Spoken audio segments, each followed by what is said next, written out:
We're going to be looking at potential updated draft and draft guiding principles and problem statement, right?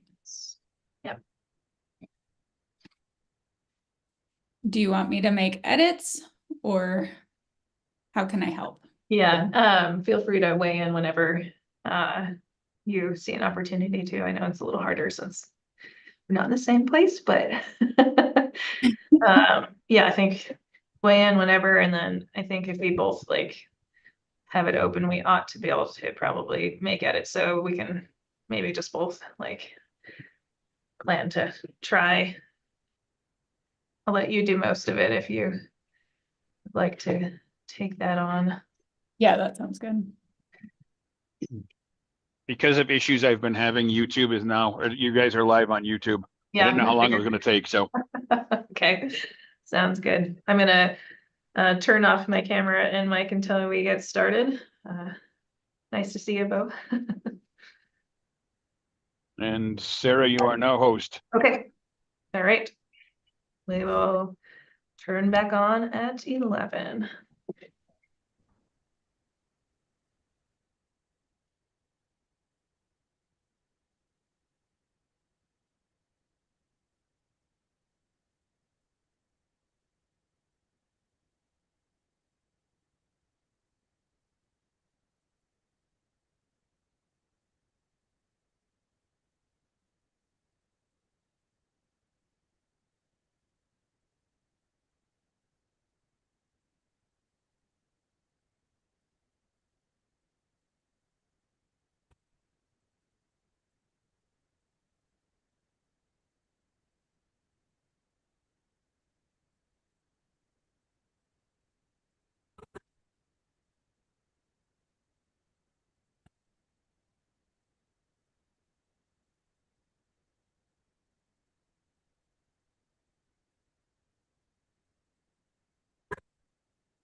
Hey, Bo, glad you could make it. I didn't know you were going to be available.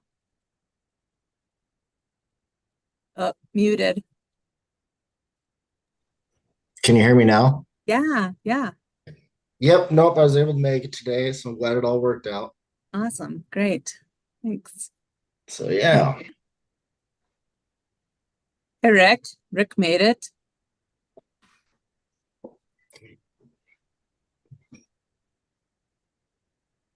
how's everybody been?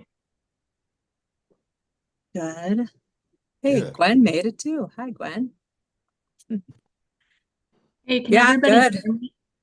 Yeah, yep. Okay, cool. I always have issues with this computer and the sound, so All right. Yeah, we can that's hear you fine. cool.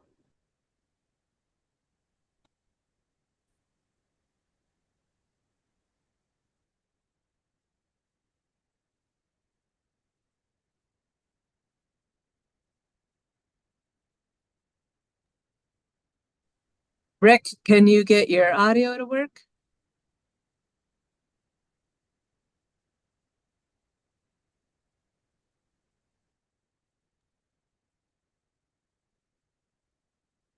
Can't hear you yet. There's a little microphone audio in the very bottom left of your screen. Got that?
Hey, Ian, could you do a mic check?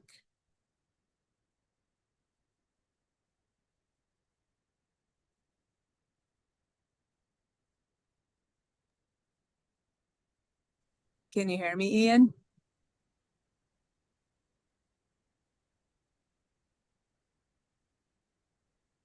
Rob, are you out there? Can you do a mic check? Yep, I can hear you. Okay, great.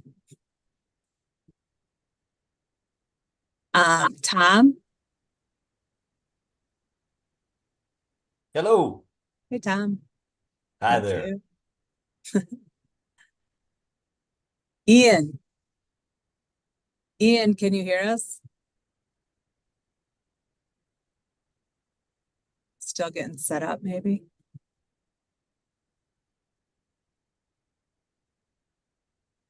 How about you, Rick?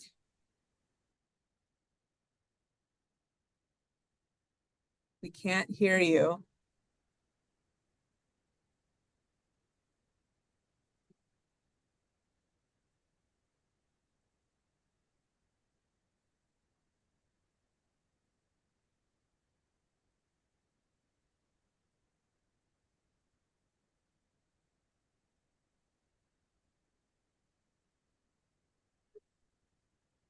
Hey, Mitch.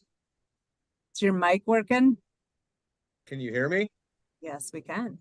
Thank you. Okay, it must be working. That's right. Hey, That's Joel. amazing. Good job. Good I'm morning. about as computer illiterate as it gets. Martin and Joel. How are you? Mike, Does your mic work, Mike? Nope. You got me now? Yep. All right. Thank you. Good morning. Morning.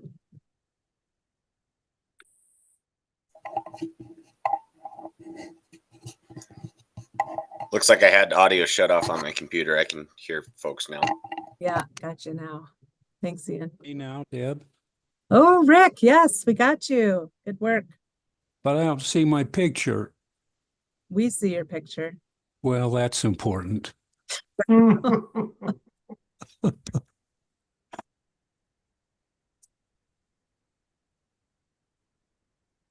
Ah, good.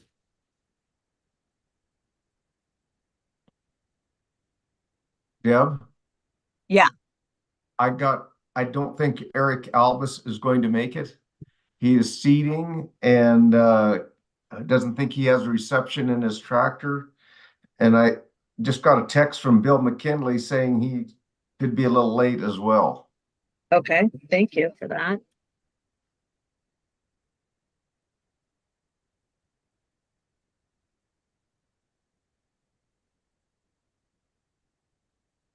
So Bill will be late, but he still plans on joining us, yeah? He said he'll call as soon as he can. Okay, perfect. Thank you.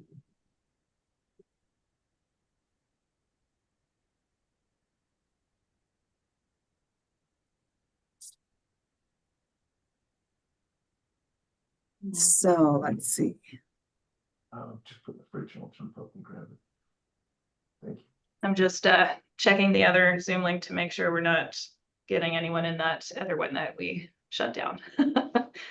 So we have 10 and there's 2 that we just heard about, Eric and Bill. So that's 12. So only 2 more. I see Corey responded to the poll as available. I don't think he's on yet. No, Corey.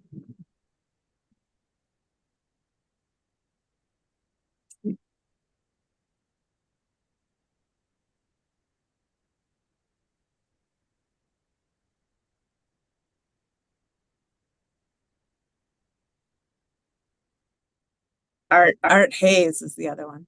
Oh, there's somebody. I calling just me. got on, yeah. Is that you, Art? Yes, I just got on. Hi, Art. Okay. We're just waiting for everybody to join in, so you didn't miss anything.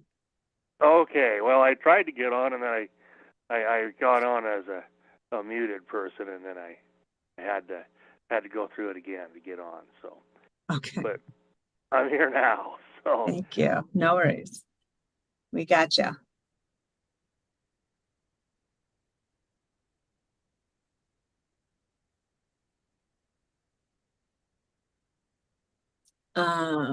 So any sign of Corey yet then? That's the only one we're missing right now.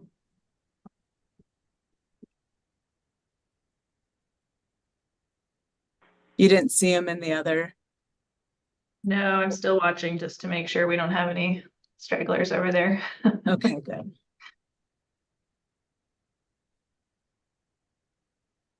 Did he fill out the poll as available?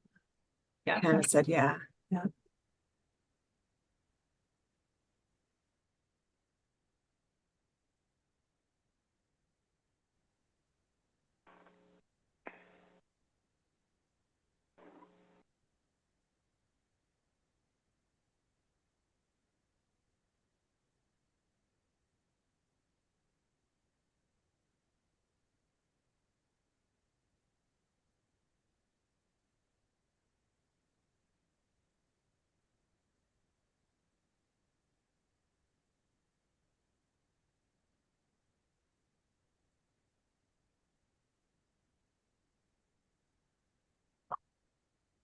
Do you want me to send Corey an email?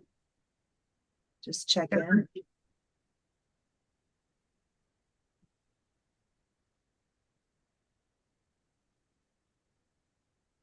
He just popped on.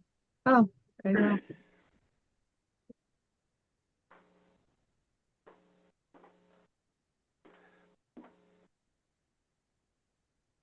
Did I make it?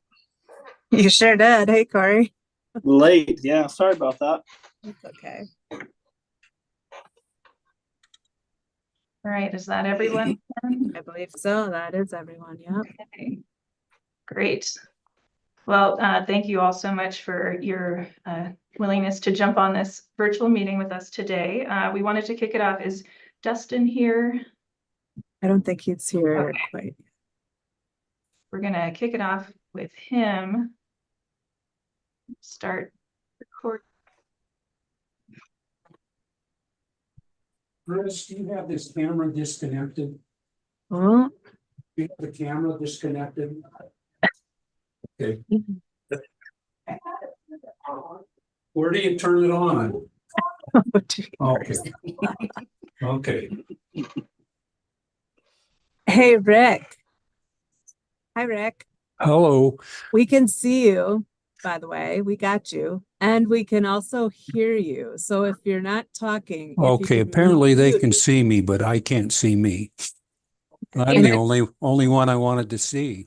I think you go up to the top right corner and there's a view button, and then you can select if you want to see yourself or not from there. Show self view or something like that. There I am. And can you mute yourself? Well, everybody mute yourself while you're not speaking, just so we Oh, can minimize okay, how do you do background. that? Down here in the corner? Down in the corner, just click the mic. You can click it on, click it off. Now you're off. So good job. Okay, cool. Sorry. No worries. Shall we go ahead and chat about what we're gonna do today while we wait for Dustin to get on here? Dustin's logging in right now, so he should be Okay, here. perfect. Yeah. But yeah, you can, maybe we can get started by talking about our objectives for the day would be great. Sure. So let me just share.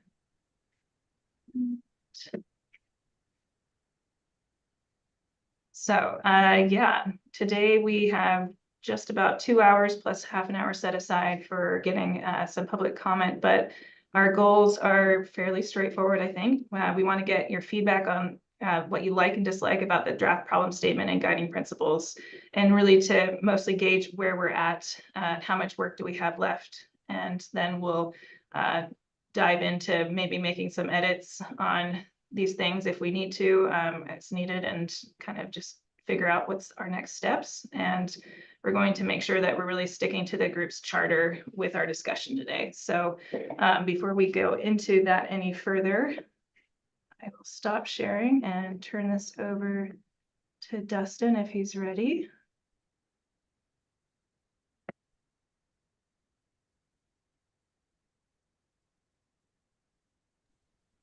I don't see him quite yet. Okay. Pat indicated he was logging in, so. Okay.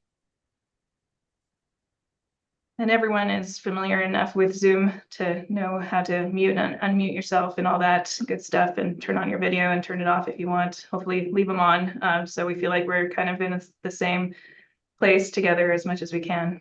It's usually easier. And if you want to say something and, you know, are kind of in queue, go ahead and raise your hand down below, and I'll be watching that as well. Yes. All right. Pat is still on. There's Justin. Pat, any word?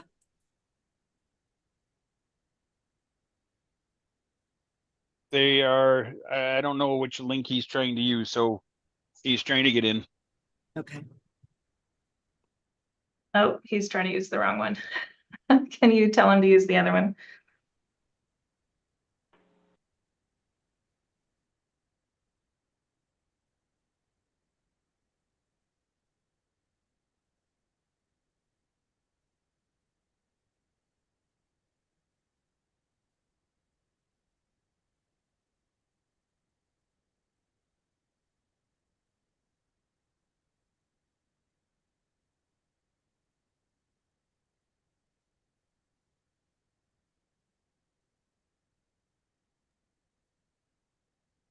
All right, he'll be on in just a moment.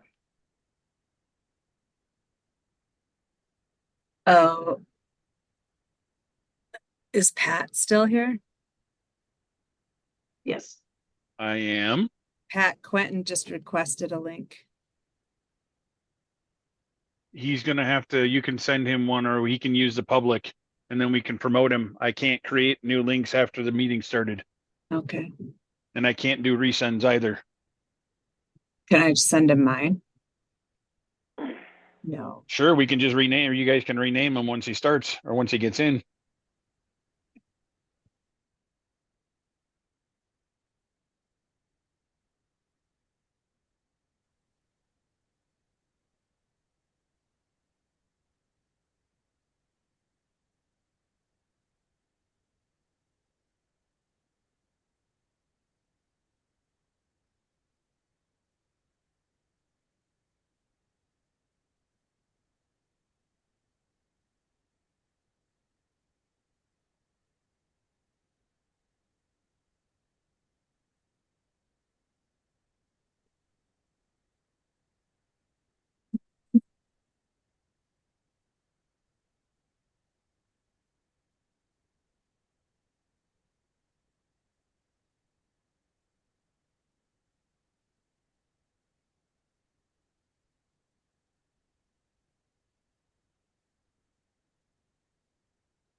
Yeah, like, looks like we got Quentin.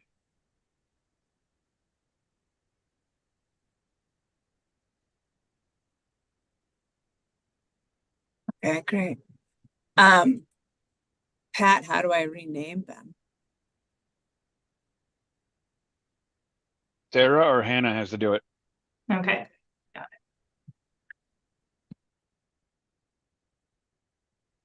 There he is. Did I spell that right? Yeah, nice work. Hey, Quentin, are you with Dustin or by yourself? By myself, is Dustin not on yet? He's trying, we've heard. Okay.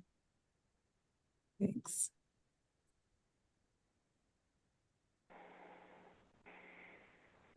Sorry for all the confusion with the links. We thought we could just use the one that I created until we realized we needed to make this a webinar to stream online, which is not something I have the capacity to do. So inevitably it gets confusing. Yep, no worries.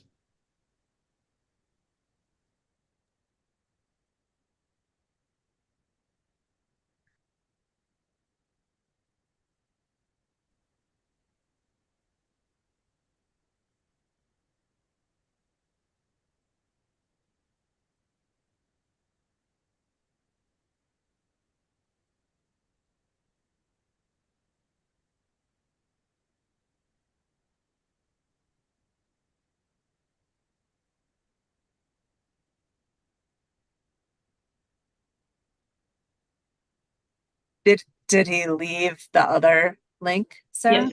Yeah.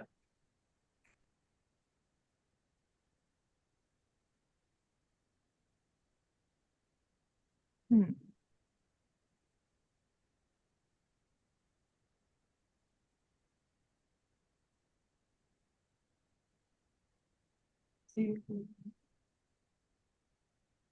Pat, any word? Should I run over there? Do they need assistance? Well, he's not here, I don't think. He's not on? I thought I just saw him step on. Let me make sure he's got the right link. Oh, is it by phone? No, he's working on his computer. I'll try again. Okay, thank you. There he is. Oh, there he is.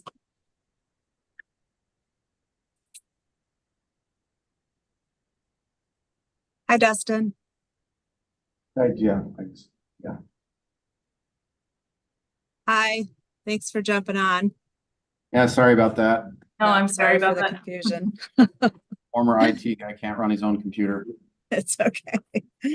Thanks for being here. And we've introduced our day today and what we're doing, focusing on the problem statement and our guiding principles. And so we've been waiting for your address. So the floor is yours. Yeah, just real quickly, I just wanted to thank you guys for all your work so far. I know you've had some lively discussions and sounds like been a really engaged group on a really important topic. So I want to say thank you for that. I guess I just wanted to say this morning that, you know, the primary focus here is outcomes. So think about outcomes. What do you want to see in terms of mule deer management? There's a time and a place for specific season structure proposals, or the how to get to those places. And I'm not suggesting you can't have those conversations, but the goal here is to identify what those outcomes might be so we can get them into the plan, so that whatever the plan does, it moves us towards those commonly accepted outcomes. Like I said, there's lots of different ways to skin a cat. I know that lots of you have different opinions on what to do and how to do it. And all those are valuable, and we want to hear those. But at the end of the day, we really want to make sure that we understand from all of you what end you want to see in mule deer in Montana. How we get there, that's going to be a robust and lively conversation in and of itself. But we want to make sure that in all of the engagement we have and all the passion that each of us have for mule deer, that we don't lose. You may have this one specific management prescription that you really think is going to do the trick, and that's great. Want to hear that. We also want to make sure that we understand from all of you what the end game is as it relates to mule deer management. So, Deb, that is really all I wanted to say. Again, I appreciate your tolerance for me intruding on your meeting again, and thank you for all the work. Happy to take any questions if there are any. Otherwise, I'll get the hell out of the way and let you guys do your work.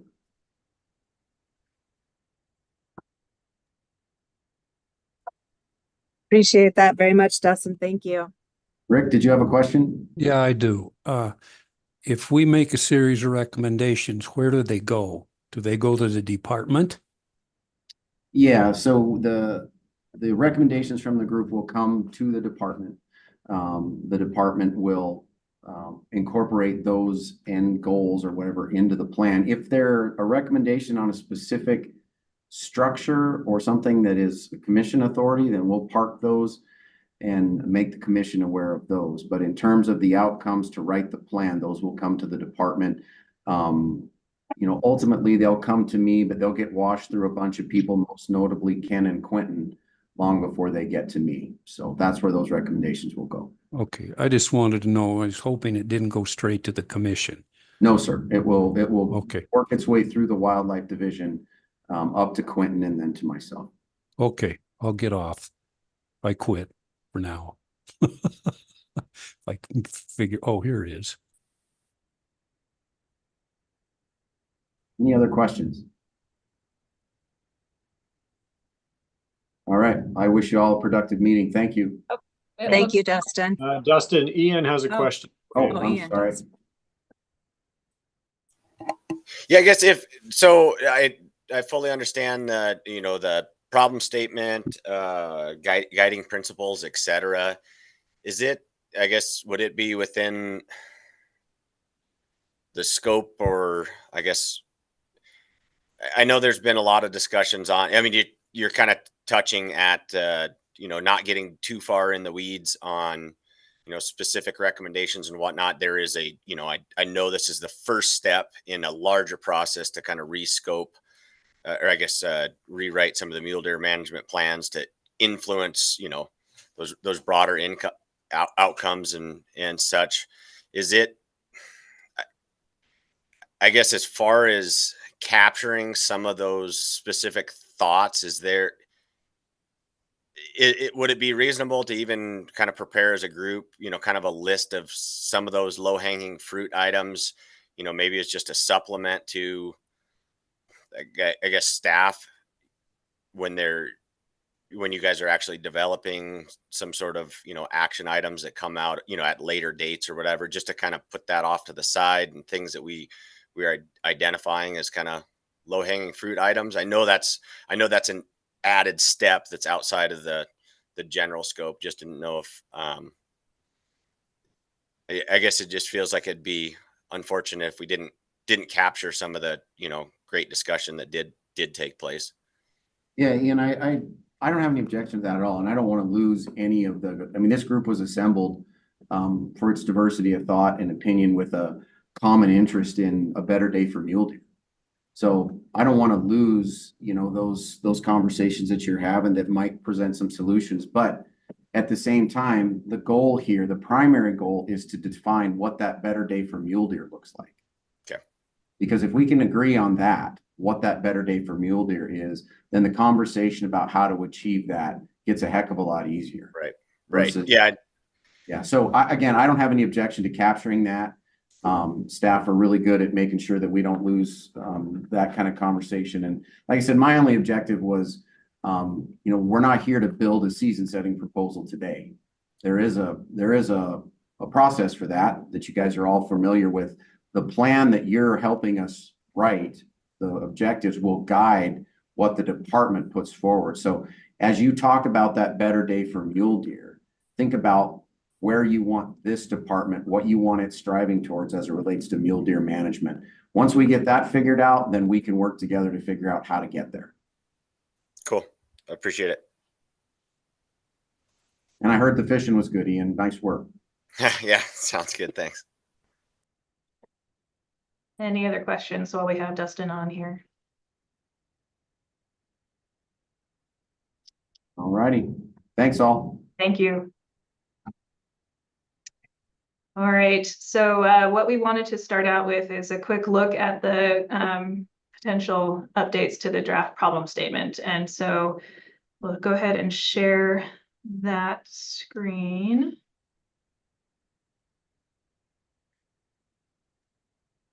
And so I don't think we should spend too much time on this today, but I did want to have a quick discussion on this. So if y'all had time to look at what we sent out, the only feedback we've seen so far on this was a couple of items here at the bottom that, changing a couple words and adding this sentence about game damage to private land should be a consideration where and when it is a factor.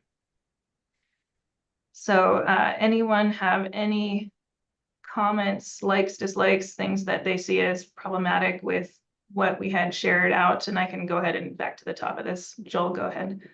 Yeah, just real quick, Sarah, those are suggestions from me. And I guess just at the bottom with that strike through on the regional biologists and managers should have flexibility. I agree with what that statement says. I just felt like the last three sentences were all saying the same thing. And so I just removed one of them. If we wanted to add regional biologists and managers to one of the prior two sentences, if folks felt that was missing, I'd be fine with that. I just felt like it was redundant. And then I also just wanted to add how we might be squeezing the balloon by changing things locally, by creating consequences elsewhere. And I think it's just important to be aware of that as people make decisions. Great, thank you.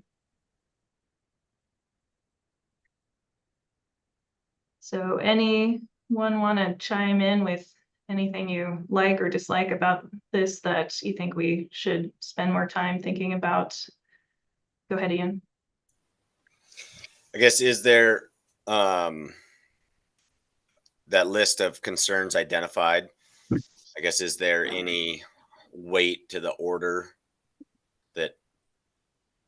that those are given in? I guess kind of where I'm going with this would be CWD, while it is a I think everybody agrees that it is a legitimate and major concern. It's also in a lot of ways, I guess, outside of our ability to directly impact, kind of same with effects of weather and climate or whatnot. I guess as far as things that we see that we'd want to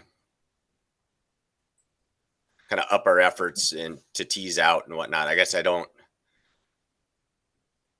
is that going to come across if this gets published like that CWD was the number one concern out of this group? So we can certainly reorganize things. We can also put in like in no particular order kind of disclaimer that I think Hannah is adding for us right now. Thank you. Or you could alphabetize them also as another way to indicate that, but. Okay, I don't think you can hear me again, or can Now you? we can now.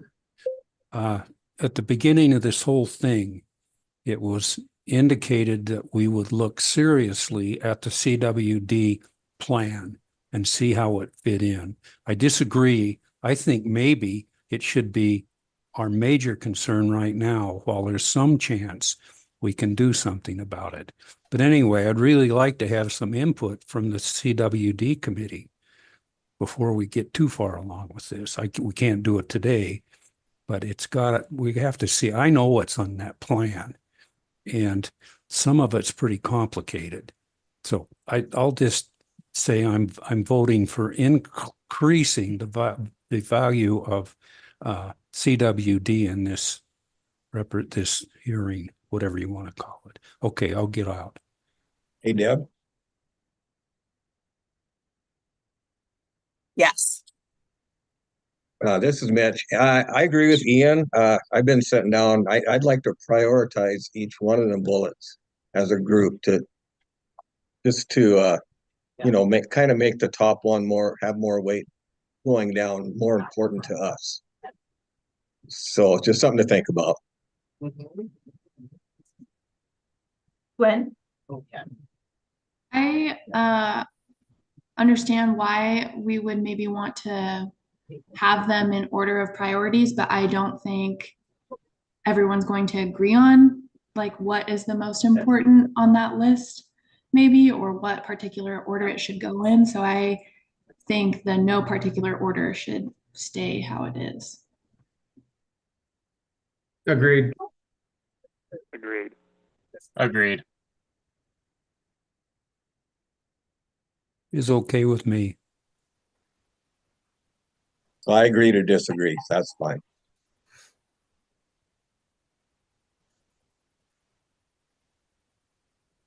All right. Anyone else have anything related to that or anything else on this problem statement for the time being? And we can kind of just table this for now if we feel like these changes are okay and there's nothing major that we should discuss. Mike, did you? This is Art, and I'm going to chime in because I have no idea how to unmute myself. But if we are to prioritize those, I would suggest just a 1 and a 2 as not a all up and down, but maybe 1 as more priority and 2 as less priority, and assign different numbers to each one. But that's maybe not for now. Yeah, my guess is that, like others have voiced, we're not going to come to a consensus on prioritizing the order. Right. Probably would be really difficult to try to do that.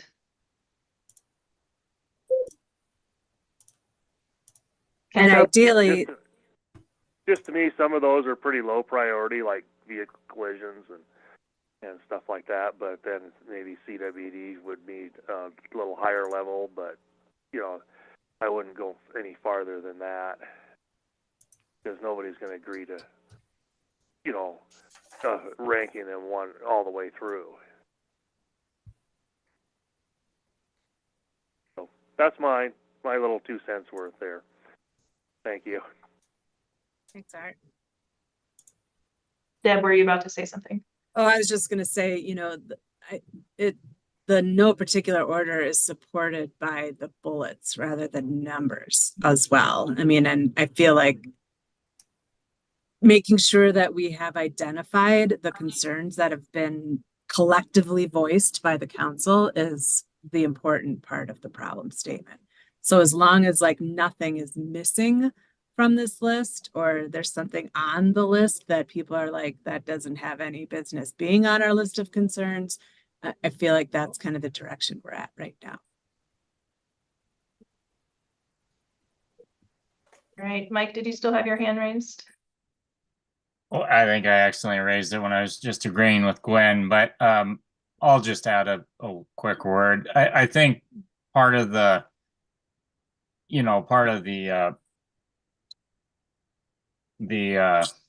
best part of this group is our diverse opinions, right?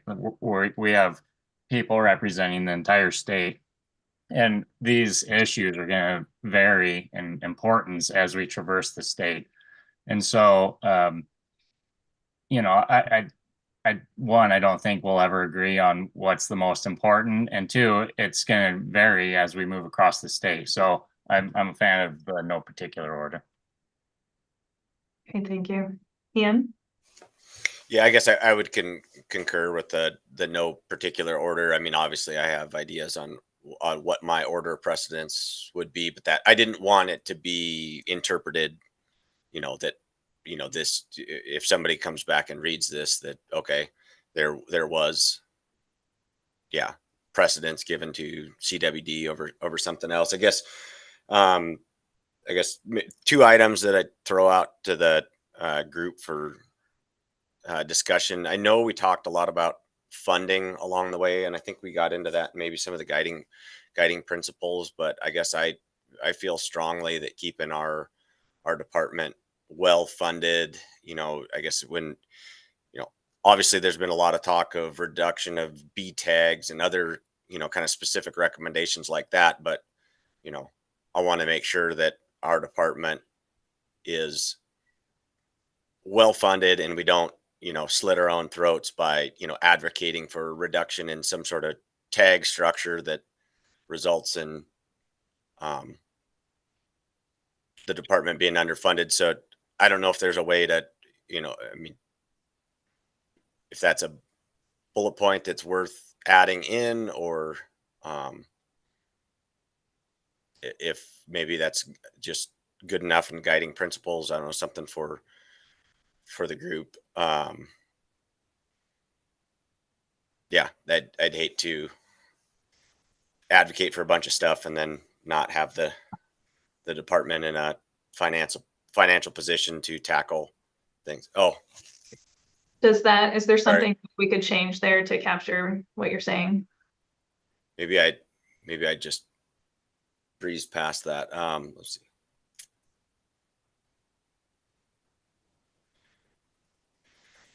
I guess more what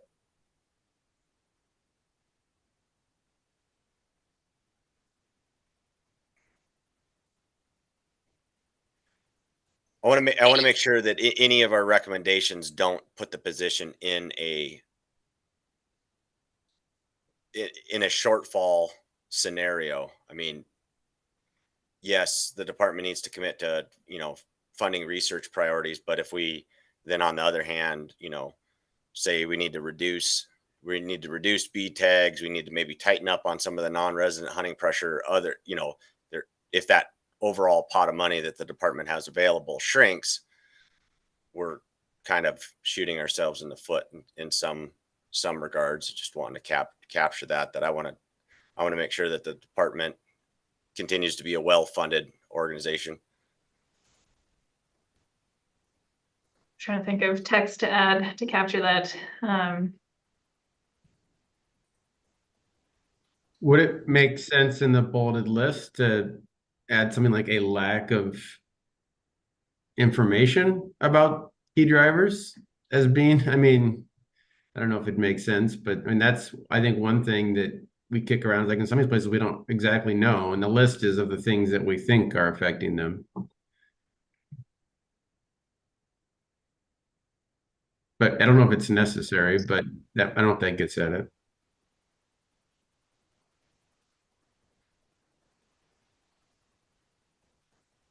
I think that's an important point that, yeah, each area might have different limiting factors.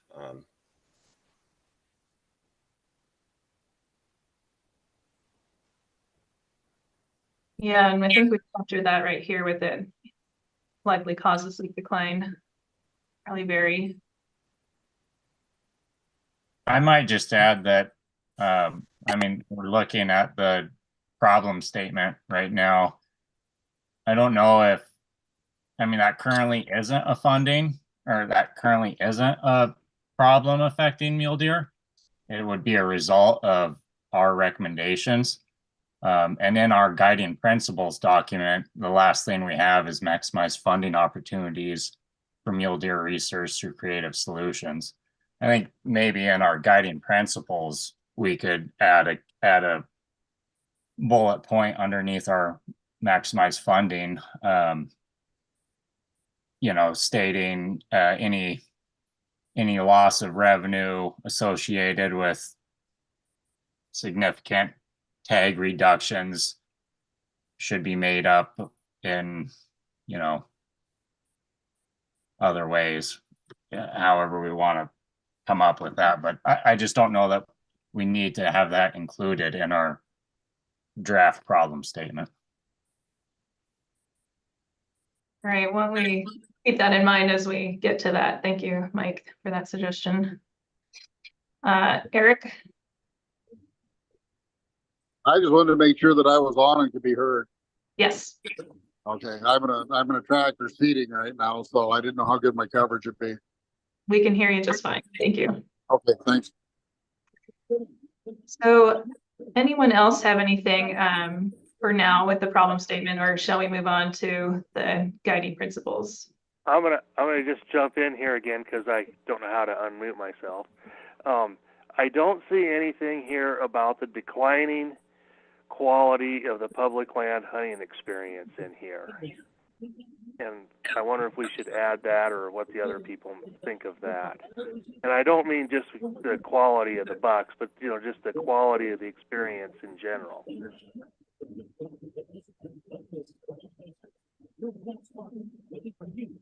I agree. I think that that's an overcrowding issue that needs addressed. Yeah, the crowding. You can still hunt the fences or whatever, but that's not necessarily a quality experience and stuff like that. Anybody else on their thoughts on that, if that should be added or not? Yeah, feel free to propose some draft changes. Go ahead, Mike. I agree with Art and Eric there. I think we to get to Director Temple's little spiel for the start of us, I think our two primary focuses are, first of all, just stabilizing mule deer populations. But then the second thing that we've all been talking about is improving hunt quality and age structure and all this stuff that goes along with that. And I think, Art hit it on the head that a lot of this is really being directed at improving public land hunting opportunities and the hunt quality on our heavily pressured public land. So, if that's kind of where we're taking this, is those two main overriding ideas, then yeah, that is a current issue that we could include. Okay. Bill? Can you hear me? Yes.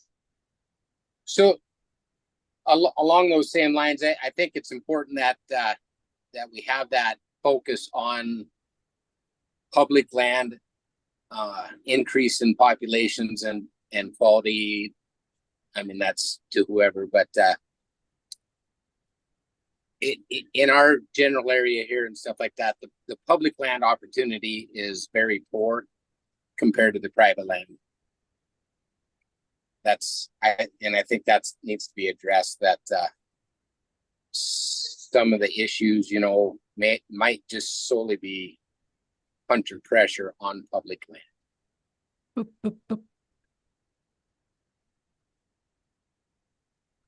Go ahead, Rick.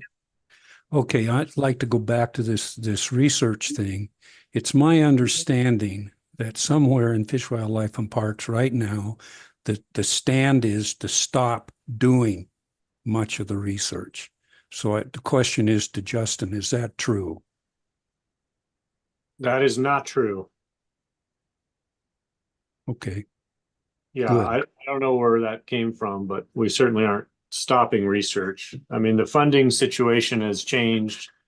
PR funding situation has changed, like we talked about last time. But we are involved in a lot of large research, and there are many other ideas, and there's no plans to stop. That's great to hear. Fish research. And then our committee can help promote that. Thank you very much, Justin.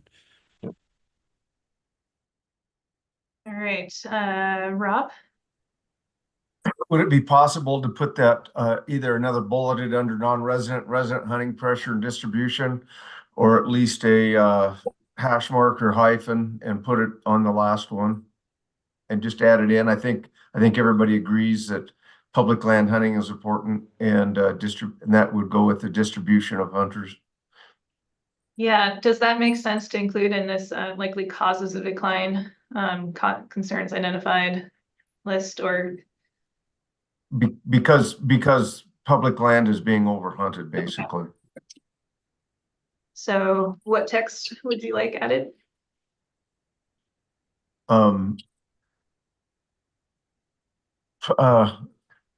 Ask Justin, he's better. Just off the back of non-resident and resident hunter pressure and distribution, particularly on public lands. Or, I mean, we could even include public lands and accessible private lands. I think there'd be, we could be adding block management programs into this discussion too, and how hard they're getting utilized. I like that, Mike. How do folks feel about that? Looks good.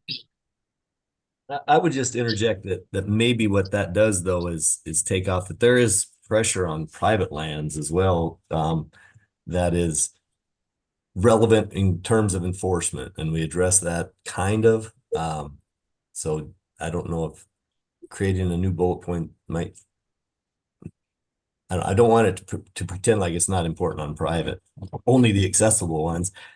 It's a problem when, even if they're not accessible and enforcement isn't being done with trespassing. I think a different bullet about trespassing enforcement, or just enforcement of regulations, period, and laws.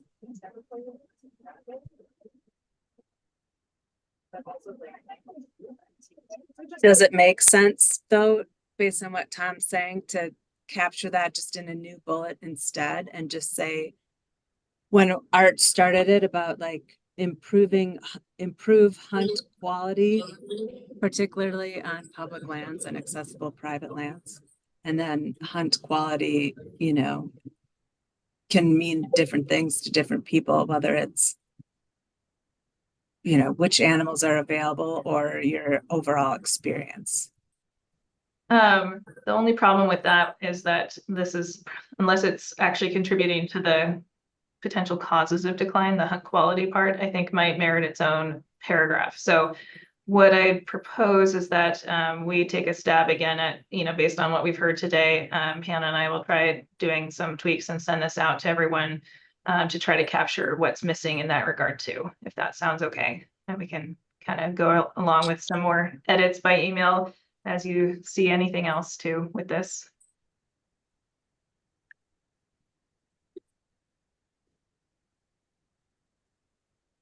All right, if anyone has any objections, go ahead and say so now, but I do propose we go on to the draft guiding principles for the remainder of our time.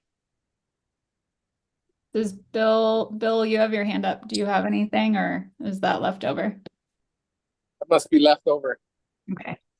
Kind of like Eric, I'm bouncing around in the sprayer. All right. All right, let's switch gears then. All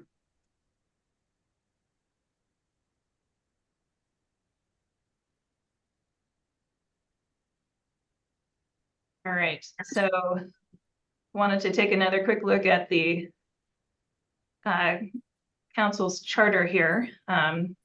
So we're determining and striving for consensus on guiding principles that identify collective expectations for plan development and public engagement, identify important issues in mule deer management, and provide statewide guidance for management. So what we're trying to do is really today zero in on those objectives, the things that we actually care about accomplishing for mule deer and anything related to mule deer in this state. Not so much the how to do it and the different actions that we kind of ended up spending a lot of time talking about. So we're going to steer away from those today and just try to identify those draft guiding principles that are the fundamental things we really care about.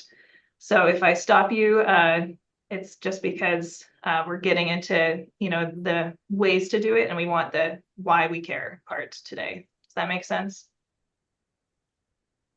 Okay, stop that share, go to next thing. 1 second.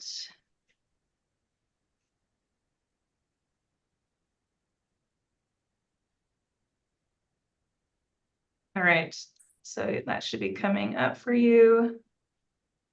What you're seeing is just Ian had suggested reorganizing this, so nothing's changed in terms of content there. It's just been reorganized to more of the header of improve mule deer as a resource and improve the quality of mule deer hunting experience. And then Joel had suggested a couple ideas here: increase carrying capacity as instead of stabilizing or increasing numbers of mule deer with respect to carrying capacity, and possibly manage perceived crowding as well.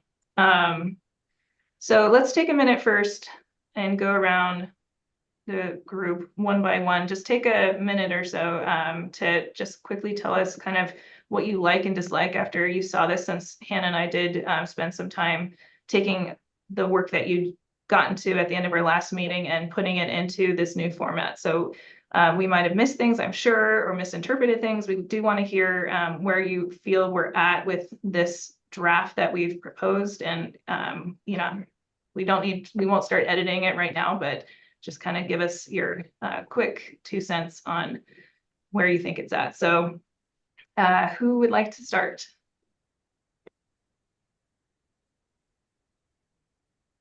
All right, Tom, you're at the top of my list, so I'll let you give it a go first if you wouldn't mind. I'm on a lot of people's lists, so I guess that's the way it works. I mean, for me, in 3, the engagement and partnerships, and I don't know how they are going to capitalize on. I just appreciated the landowner relations, the transparency of the agency's decisions. And then the other one I was just wanting to make sure we have in there is on that rut pressure. How is that being best communicated about the number of hunters during the rut? And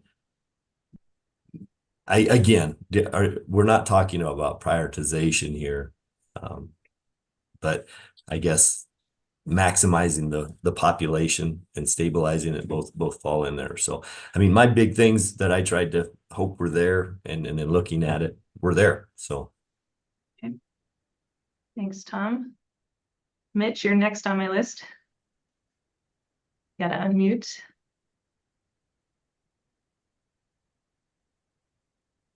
Okay, I got you. Okay.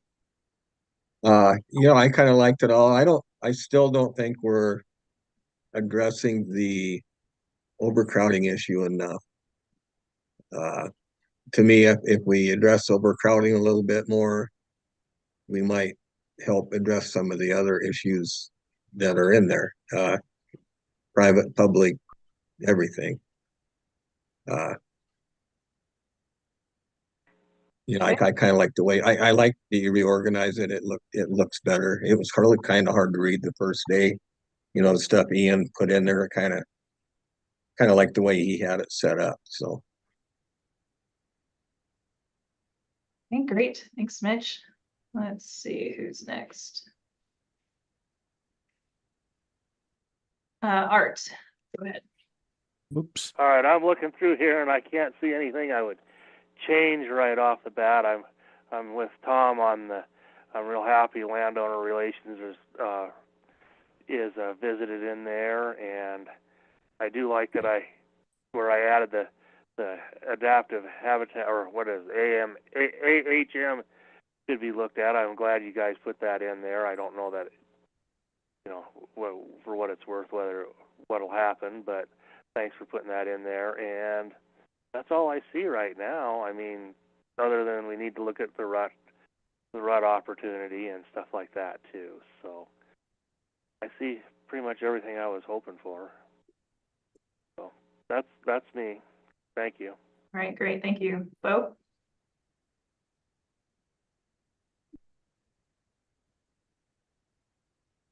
Okay, can you hear me now? Yes.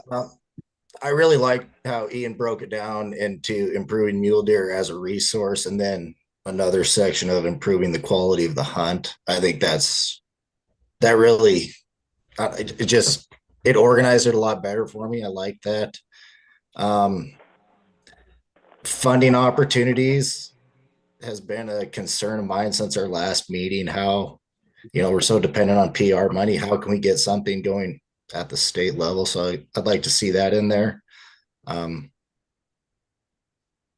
yeah, for the most part, I like where it's at. Like I said, my big thing was the breaking it down to improving the mule deer as a resource and then breaking down the quality of the hunt experience as well. I really enjoyed that. And does that number 4 get at the funding opportunities part that you're talking to, or do we need to just note for now that we need to go back to that? I mean, it does. I'm afraid of getting too far into the weeds with it. I've spoke with some people locally here about ideas on how to do that, but I feel like we're getting a little bit far away from like Director Temple said, trying to identify where we're going, not how we're going to get there. So. Great, thank you. Gwen? Yeah, a lot of my comments are actually the same as Bo's. I really like Ian's suggestion to split everything up, and I think it really hits home like everything that we've really talked about. Yeah, I think the funding opportunities for research, it's impossible to not get too into the weeds, but I do wish there was a little bit more there. And then just on number 7, it's just like a nitpicky thing. Like I wish youth hunters was at the beginning, but that comes back to the prioritizing stuff and that everyone might not agree there. But other than that, I think it looks pretty good. Great, thank you. Let's see.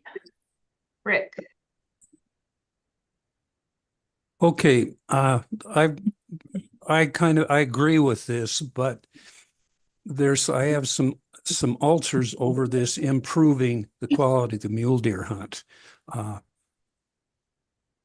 First of all, how do we know we don't have a diverse age structure in bucks and does in the hunting districts? I've asked a couple of game managers and told them that's what we're looking for, and they don't even know what I'm talking about because they have diverse age structures in both does and bucks. So maybe that's when we get into specifics, we should do that. And I really want us to maintain things in science. I mean, right now, I'll just say it now. If we present some of this stuff, it's going to look like we think that harvesting is the only thing that affects deer. And I don't want that to come out of the committee. There are more things that affect it. So that's my whining for the day. All right. See you. Thank you. Eric?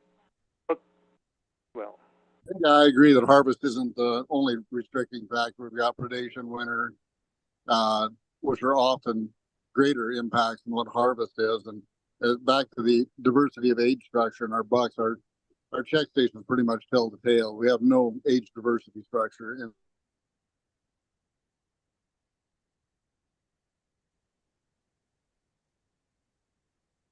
Look, I've only talked to 2 game managers, 2 check stations. And maybe we ought to get some data together, all check stations, because those 2 check stations have age diversity. And so I don't know what the other ones are like. I only know of 2, but we need to use real data when we say there's no age structure. Show me your data. And if we want real data, they're going to have to send the teeth into a lab and get them aged, because looking at their teeth and wear is just a good guess. It's a pretty good guess, okay? It's a better guess than just saying they don't have a diversity. Can I address Rick? When I say quality of the hunt, because I'm the one that bring up the quality of the hunt, I'm not necessarily focusing on the age of the bucks. in my opinion, I don't know that it's Fish and Game's requirement to manage for age. Maybe there's some really good reasons. I don't think those have been fleshed out yet. But what I'm saying is, yes, I can go and hunt a quality deer, but I'm probably riding some landowner's fence, whereas 20, 30 years ago, I was walking into the backcountry. And I'm probably fighting through 3 or 4 other people to get there. My idea of quality is the crowding and you have to wait for something to jump the fence and stuff like that. Not necessarily that you're going to shoot an older buck every year. I agree with that. Except for where I hunt, I rarely even see another hunter. It hasn't changed in 30 years. We don't have that problem out. We don't have that problem out here. It's not a problem. It's a benefit. Yeah. Okay. I'm going to. So what I'm saying is there's more to quality than just older, not to say older bucks, but bigger bucks, because a lot of our older bucks aren't very big. So yeah. Well, I'm very happy to hear what you're saying, because 20, 30 years ago, we went through this big buck stuff and it was all about antlers. And anyway, I agree with what you're saying, but I'd like to see some data on the distribution. And I have seen tooth wear and the incisor things pretty close together if you get the right tooth wear person. And that's better than nothing. Okay. I'm out of here. I'll quit whining. Okay, quickly, if we're thinking about this aspect, we can come back to this discussion rather than get too much in the weeds on the age structure thing right now, I think. Joel, did you have something super quick on that? No, I just thought maybe the order got all messed up, so I was just raising my hand so I could go next. Okay, go ahead. Let's have you go next. Okay. I think you did a nice job. I mean, really, my feedback is nitpicky. I guess the overcrowding piece, I think saying minimize overcrowding, it sends a signal that we think every unit should be managed like hunting district 270, because minimizing means you don't have any interactions. And I don't think people are asking for that. I think people are asking that we manage crowding. And so which is different. And so I recommend a change there, just to bring it back just a notch, so we're not sending the signal that we want everything to be a permit area. And then up to manage mule deer based on biology. To my point about stabilize or increase numbers of mule deer with respect to carrying capacity, the way that that's written right now is, I see that we're trying to stabilize or increase numbers of mule deer with respect to existing carrying capacity. And I'd recommend adding a bullet that says something like that: identify and pursue opportunities to increase carrying capacity.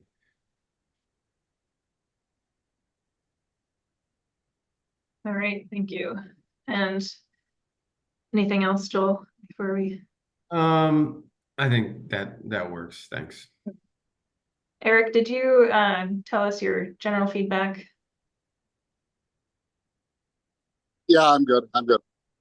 Okay.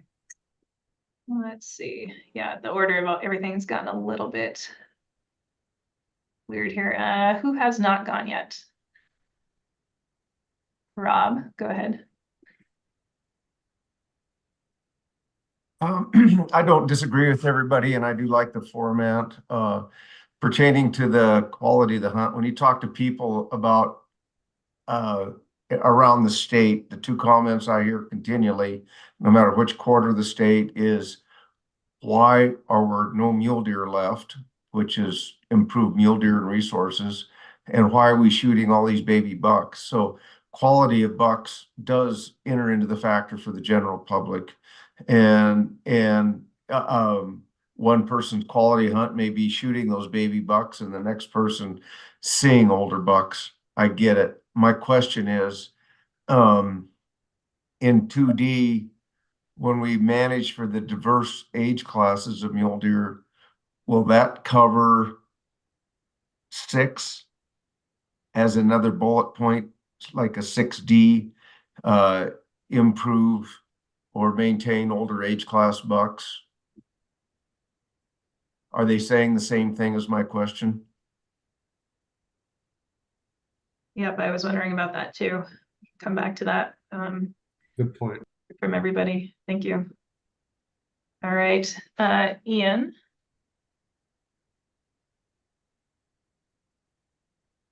Go ahead. Shoot, sorry. I had 2 mute buttons here. I guess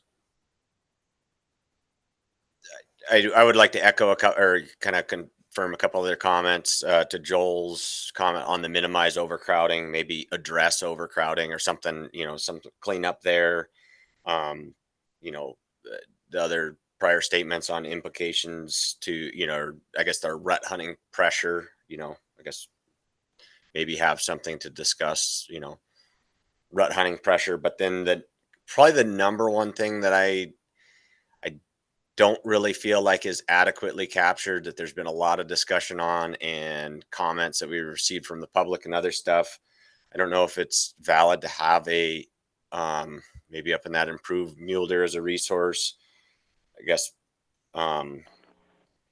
modernize our data collection, something along those lines. Kind of, it's not a getting away from like the specific recommendation of the mandatory reporting, but just ensuring that we have modern data that is easily discernible, that we can query. I know talking to some of the folks in that data collection kind of department, I mean, it sounds like it's a little tough to navigate some of the department's data and really be able to see, okay, if we pull a lever over here, what are the implications? Just making sure that we have that metric system for evaluating success or failure of any future changes, and just having kind of a modern database. I think that's it. Great, thank you. Mike? Yep, I like all of the organization that's taken place, breaking it down between mule deer as a resource and the hunting experience. I was frantically flipping through my notes and all of our slides that were handed out. I don't see it. Weren't we presented with data? And so I guess this is a question to anybody who has it. Weren't we presented with some sort of data from the check stations showing us the amount of 2.5-year-old deer that we harvest every year? And then to tie that into Ian's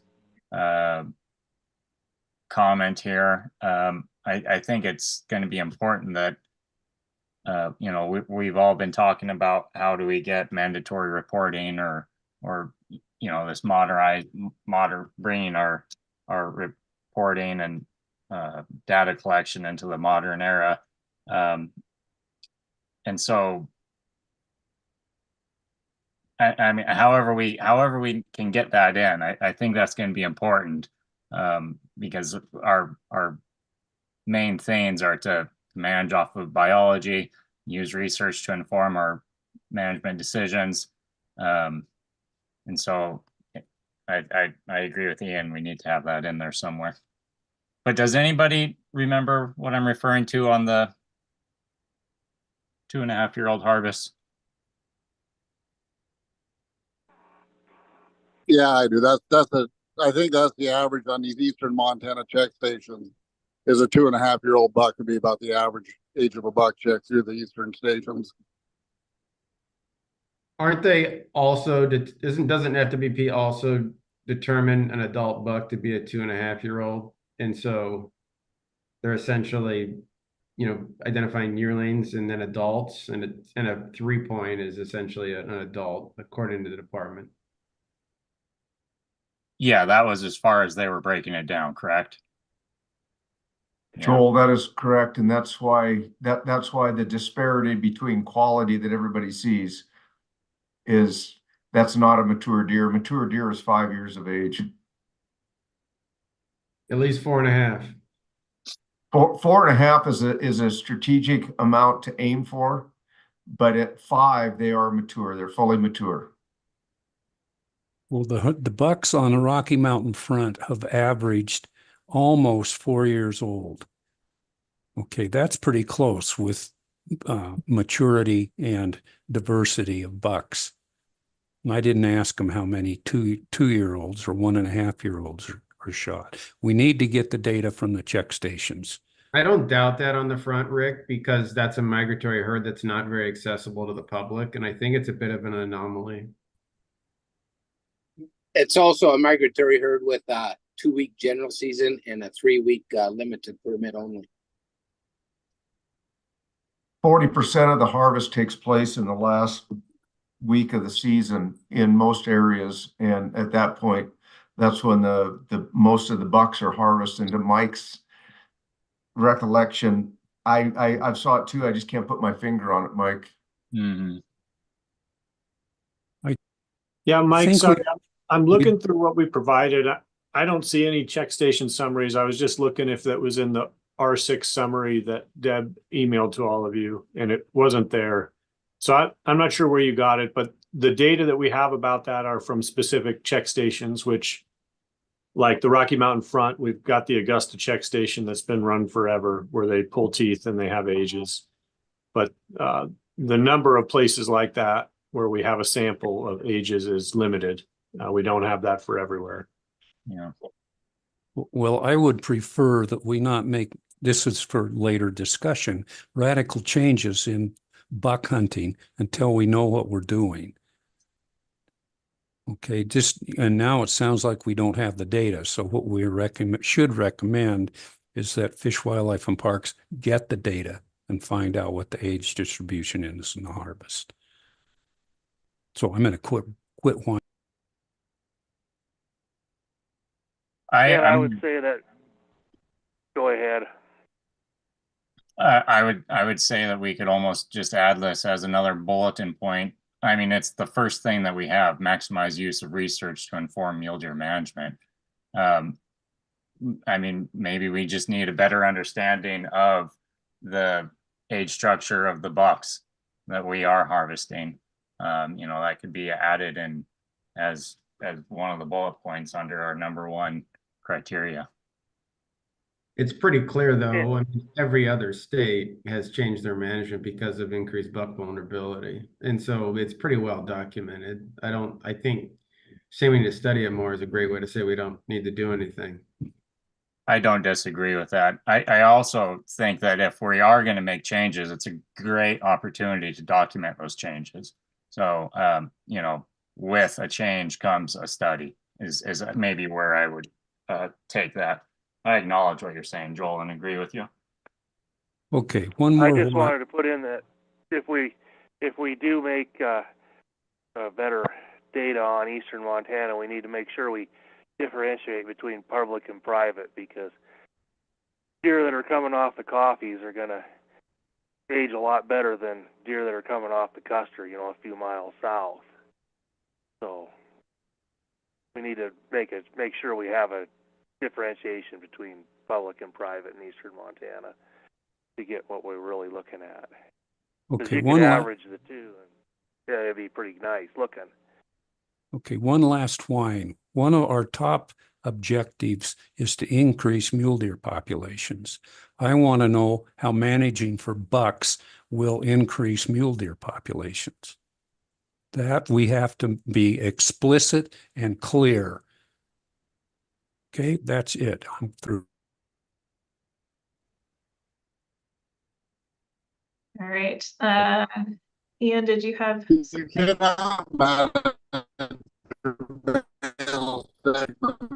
Eric, you're breaking up a lot now.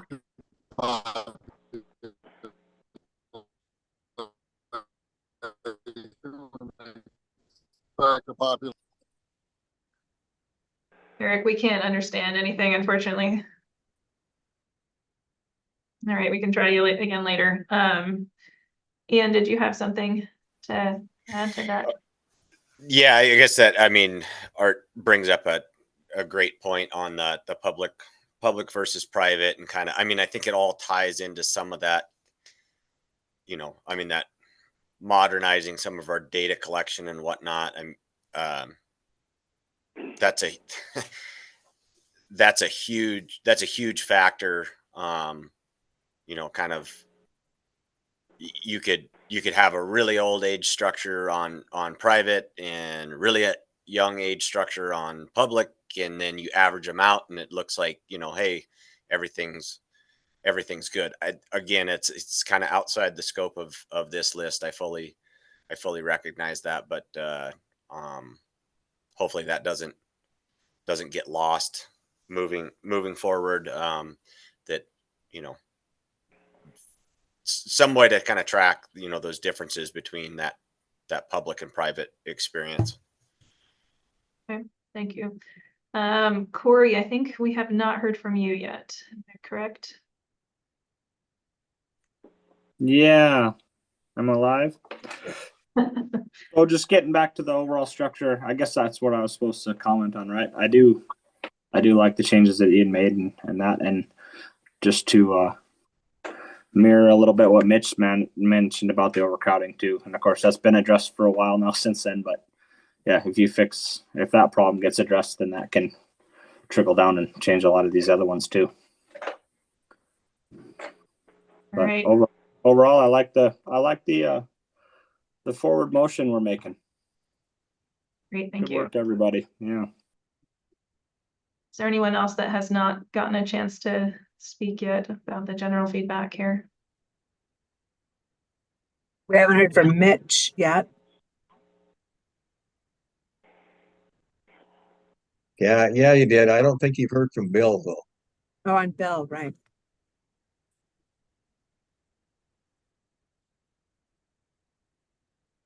Perfect timing. I just pulled up here.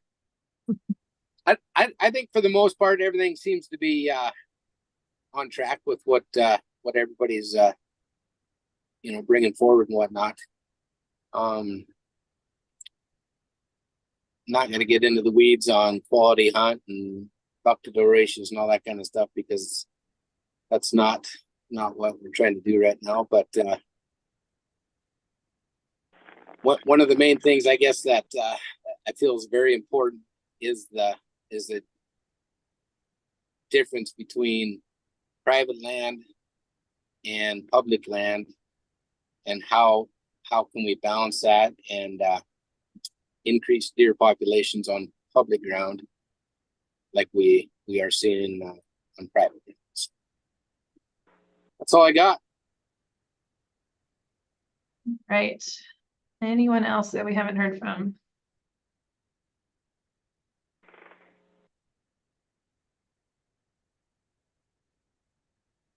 All right, Joel. Yes, sir. I didn't bring this up earlier, but just one thing.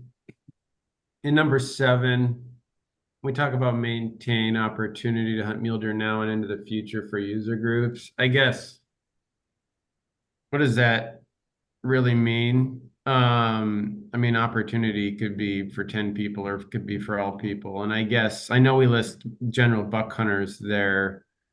I just wonder, especially as we talk about sort of the quality aspect. I just wonder if we need to be more clear about the desire to maintain general hunting opportunities. And I know it's listed there, but it's just when we list everybody together, like including non-residents, which is not a general tag, it isn't super clear in and of itself, I guess.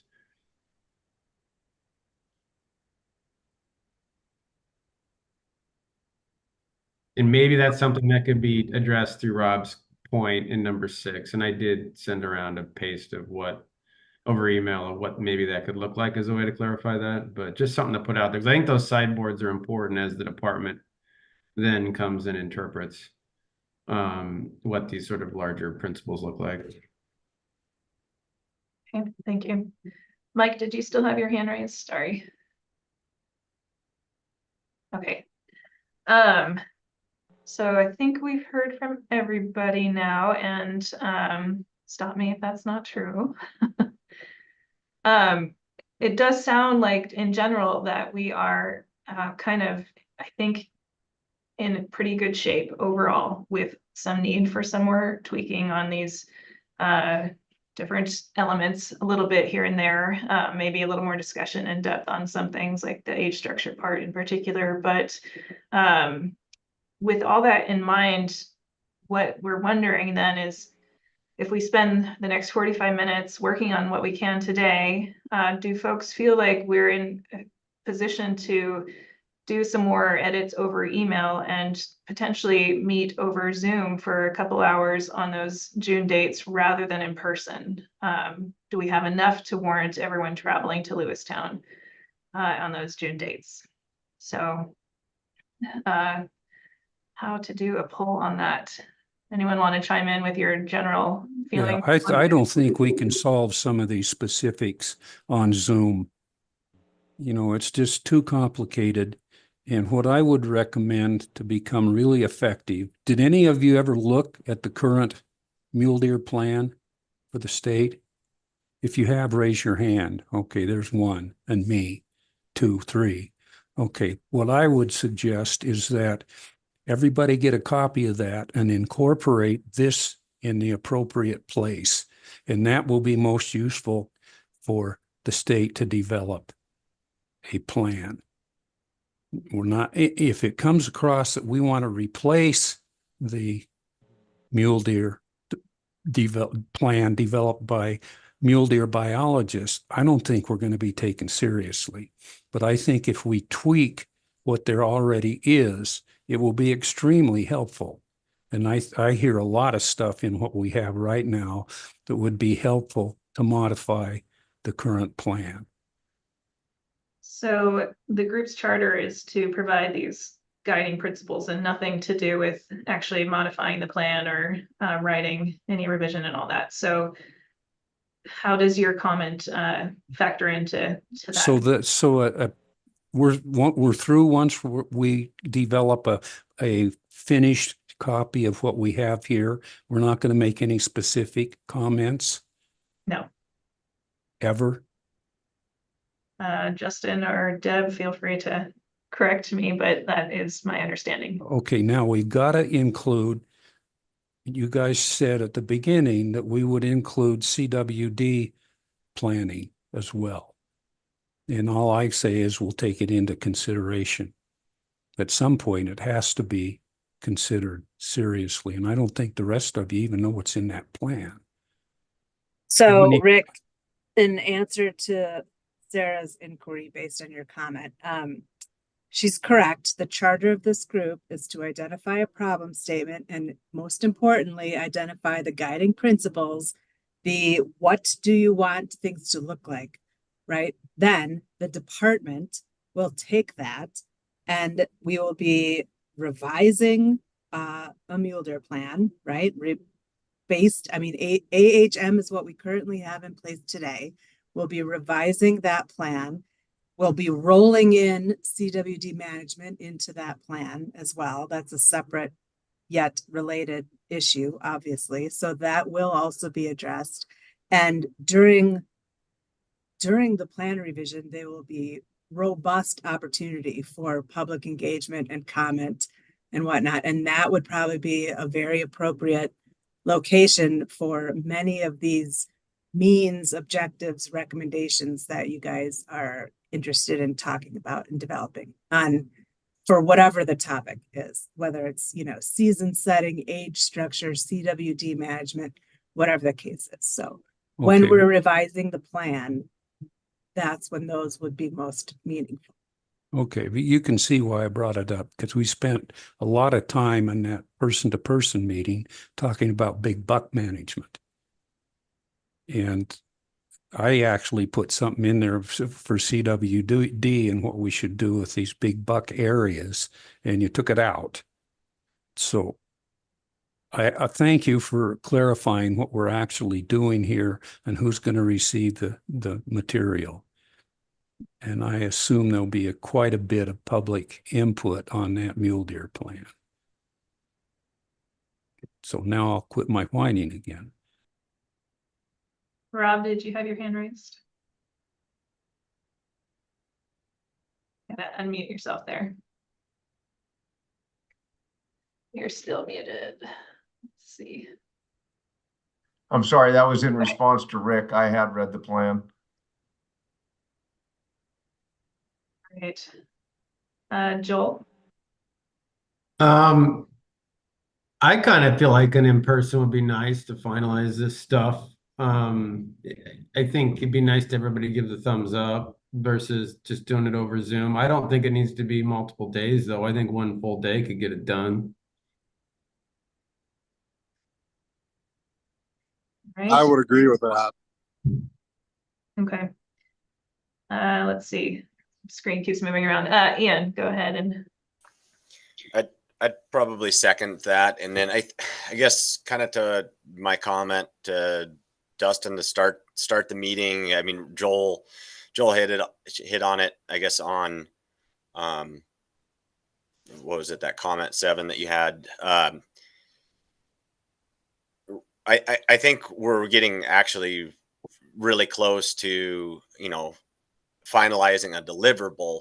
That said, you know, if somebody didn't have the context of all these discussions and just went and looked at this deliverable by itself, I think there could, you know, you can really interpret it like a myriad of things on what we meant by some of this stuff. So obviously outside the scope of this direct charter, and I'm kind of pushing against the grain here, but I almost feel like, you know, development of a little bit of sidebar, you know, discussion on what our intent with some of these things is valid to the bigger discussion. I don't, obviously that goes down another rabbit hole, but I would hate for us to, as a group, kind of all have consensus on, you know, an understanding on what we meant, and then it get interpreted just because it is a very,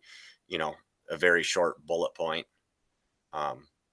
comment. So I don't know. I don't want some of the intent of this group to get lost by a different interpretation. So anyway. Mitch? Yeah, thanks. I agree. I think we can get a lot more done in person. We seem to be able to do that with us. Another thing is, you know, this is our citizens committee. You know, I've talked to a lot of people, everybody I see that hunts, I stop and ask them what they think. And I'd like us all to go that way and bring that all to Lewistown if that's where it is, and bring other people's ideas and a consensus of what they're all thinking. A lot of stuff that we're going over, they don't think about, but they're thinking about their hunt and their future. I just need to talk more about that in person, probably. All right, not seeing any other hands raised. Can we just, I think I'll just step in since I'm on the phone, but I would much rather go to Lewistown. Okay. So, yes. Raise of hands voting for Lewistown. Let's see. Looks like yes. And I know Gwen won't be able to make it, right, Gwen? But we can chat with you some more ahead of time as needed to make sure we have all your input. Justin or Deb, anything you want to add about that?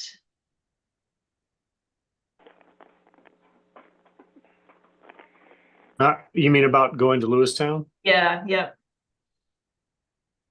Nope, it's nice and green finally. Are we, I mean, I guess we need to talk about the logistics, and if we're really talking about one day is going to look a lot different than multiple days, and because it's just, I don't have a lot of time, you know, to be securing logistics, rooms and meals and, you know, all that kind of stuff. So the one day would probably be a lot easier, a one long day than a overnight day, but some people are probably gonna have to be overnight regardless. So anyway, I guess my own selfish desire in that regard is just that logistics might be a little tough for all these folks. So whatever we can do to sort of do what we need to do, have an in-person meeting, but you know, just do what we need to do would probably be great. So Deb, it sounds like there's consensus that people want to finish this in person. Yeah. So Lewistown is central, be like less driving for Art. Right. A few others, more driving for Western Montana people. But so I guess the question is, are we set on Lewistown? And if so, then maybe the people that need a hotel room before and after can just coordinate with you, and we'd have to see if it's available at this point. Yeah, how many folks would like say, I'm wondering if we split this into 2 half days with 1 overnight. I mean, well, how many people would be able to drive to and from Lewistown in one day if we met at like 9 a.m. and went to 5? Is that works for Yeah, me? that works for me. It's only about 4 hours to Lewistown for me, so that's easy. It'd be a 1-day deal. Okay, so there's several folks that could work for, because I mean, also. Are you saying There's another Yeah, option to come in the night before, meet the whole day and drive home that night, which is what I would do. But the other consideration is it, if we're aiming to get this done in one day, and do you think that's enough? Is it better to do one super long day, or is it better to do 2 half days with just plan to be there overnight? And that's just for, knowing how intensive this experience is, meeting all day. So that's your choice as far as I'm concerned. if it ran long, you'd have extra time in the next day if you needed Right. it. But either way is good with me. So Sarah, is your current proposal to like start at noon to 5 one day and then 8 to noon the next day? And everybody could possibly drive there in the morning and home in the afternoon? Yeah, the downside would be that for the folks that could be get there in one day and back, they're now staying overnight. But on the other hand, this is not an 8 or 9 hour work day on something that I know is pretty draining. So anyone want to vote one way or the other? How about everyone who would like to just do one long day? Raise your hand. Got 2, 3, 4. Okay, and everyone who would rather split it over kind of half days, 2 half days. 2. I'll do either. I don't care. I'll make it work. Okay. Yeah, I'm That's good either me way. too. I have no preference either way. Okay. So with that said, then why don't we find out if there are hotel rooms available, and then we will go from there. And we will get back to you as quickly as possible here. And what day would this be? It would be the 12th or the 13th? Or the 11th and the 12th, or the 12th and the 13th, I think. We had the I 12th. might have something going on the 11th. I think the 12th and 13th. It was the 12th and 13th, yeah. I like 12th that and too. 13th. I like the 12th and 13th. Yeah. Okay. So let's go back to, are we set on Lewistown? For what it's worth, I won't be able to make the 13th. I can make the 12th, but Okay.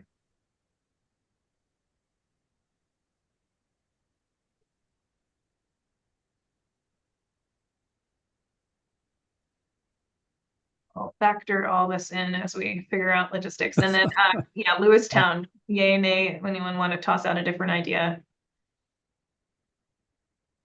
Different place. Yeah. Hinsdale? That sounds good to me. I was thinking Bernie, but I just can't figure out where you guys would be staying. Mosquitoes yeah, are probably room. going to be horrible about then. I could put everybody up. That wouldn't be a problem. I'm trying to visualize the layout of where everybody's at, and if it especially with the staff being over in the Helena area, I'm not opposed to just going back to Helena again too. Even if there's only 2 or 3 of us coming from the east. I don't know how big of a I deal could that is do for Helena everybody again else. too if it had. I'll even throw a perk in there with mine. I'll supply everybody with a 22 and ammunition to go shoot gophers when we're done meeting, and beer.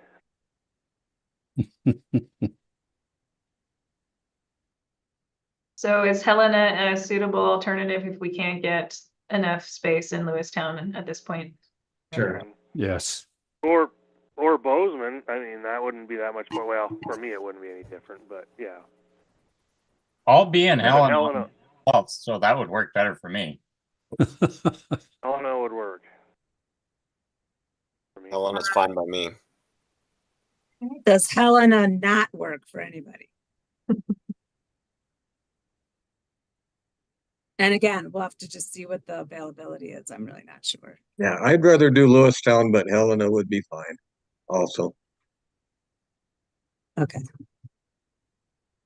I will do some digging and see what's available. Thank you, Deb. Thank you, John. And who was that?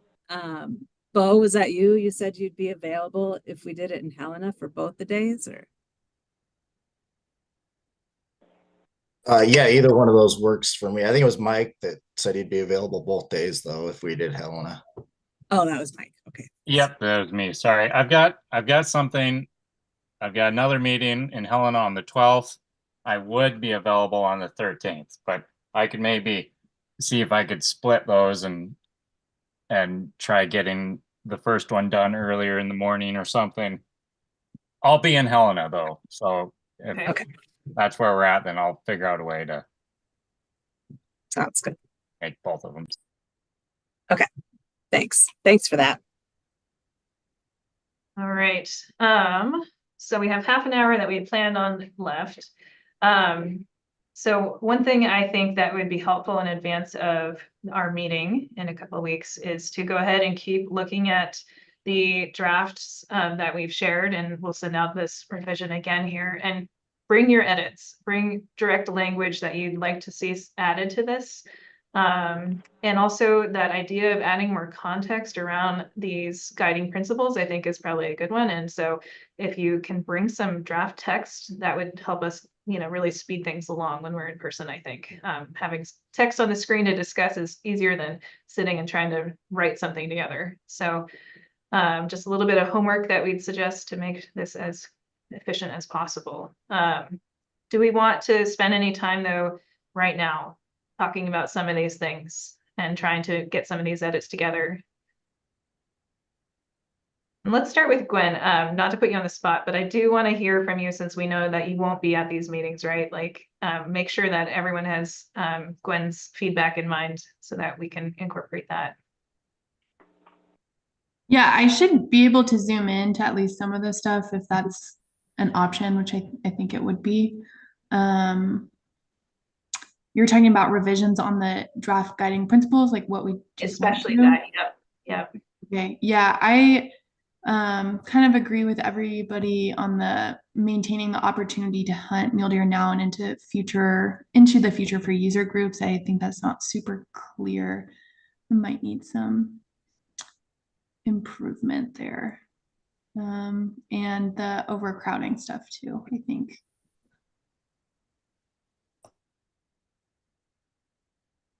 Okay, just jotting down some notes. If you want to suggest any text right now, go for it. Yeah, maybe give me a couple minutes and I can maybe type something out in the chat too and send it that way if that's easier. And also fine if you just want to email it later. Okay. So yeah. Did I see another hand raised there? Ian, go ahead.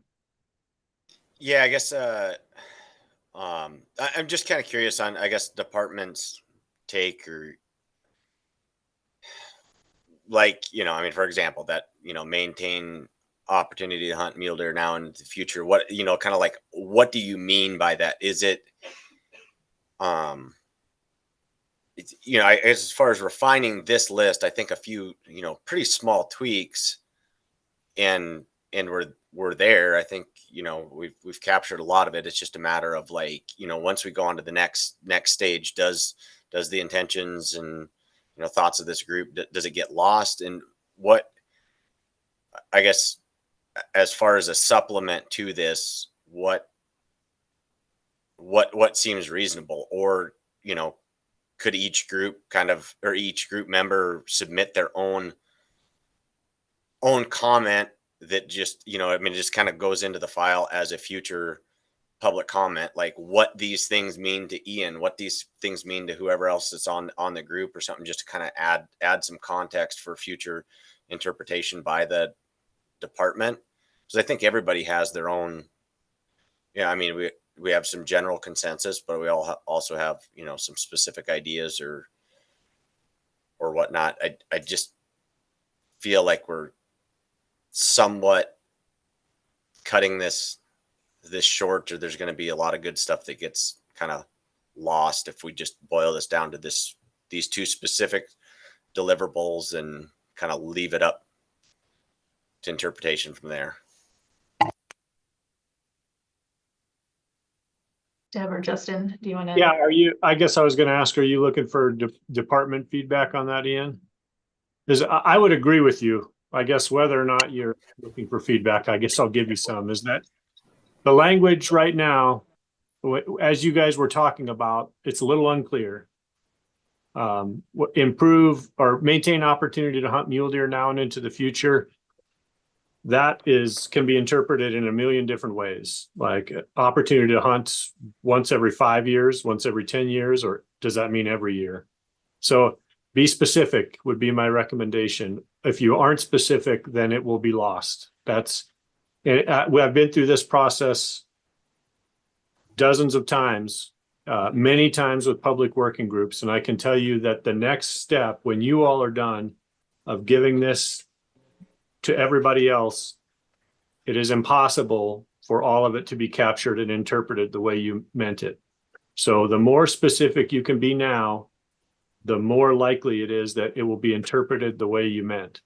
So, and I would say that about that objective, maintain opportunity to hunt. If you mean annually, then you should say annually. Same thing about manage for diversified age classes of mule deer, and whatever you add about that topic to number 6 for the quality of mule deer hunting.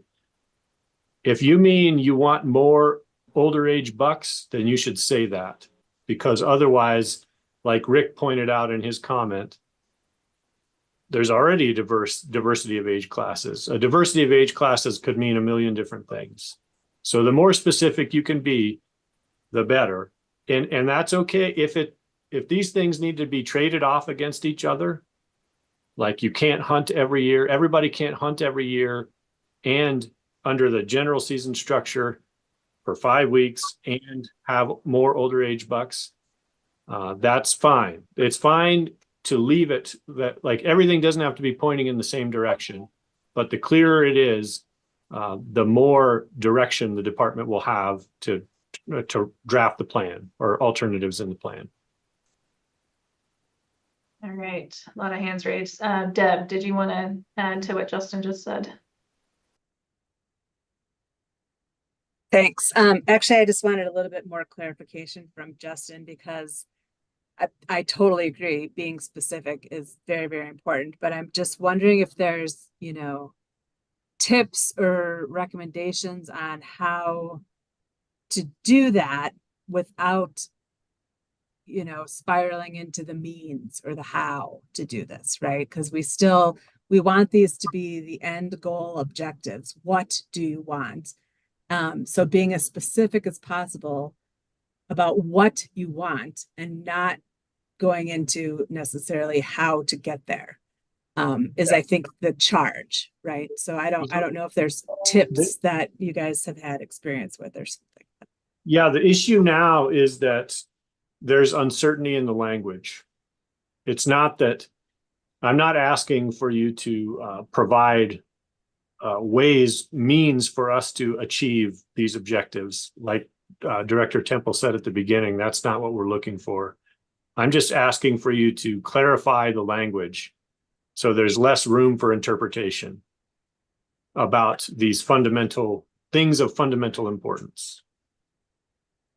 And the way to get there is to read it with that eye. Like, does this capture exactly what I mean? And if not, try to be as direct as possible in the language. And that might induce some debates among you all and help clarify, are you really in agreement or not? right, are we interpreting things the same way? Or do we need to add more bullets or context to explain things further for people reading this?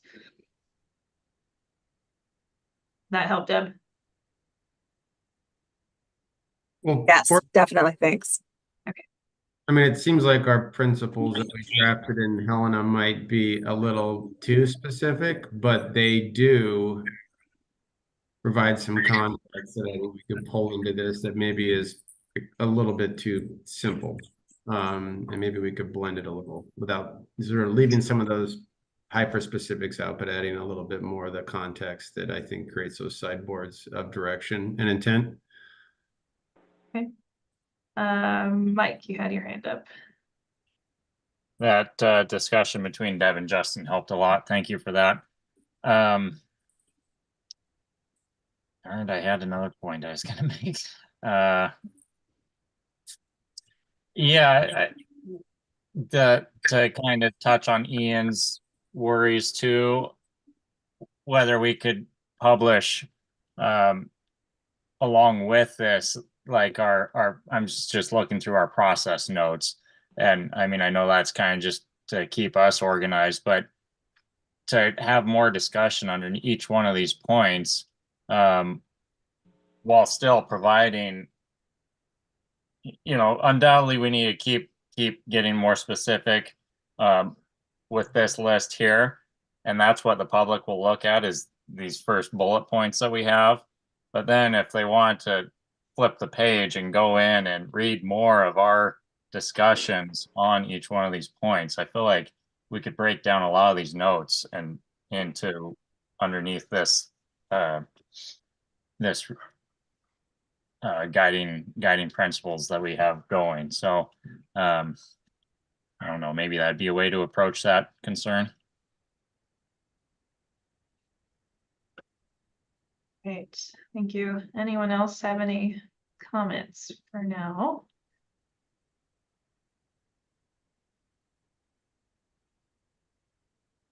Right, not hearing anything. Deb, are we allowed to go to public comment early if we wanted to?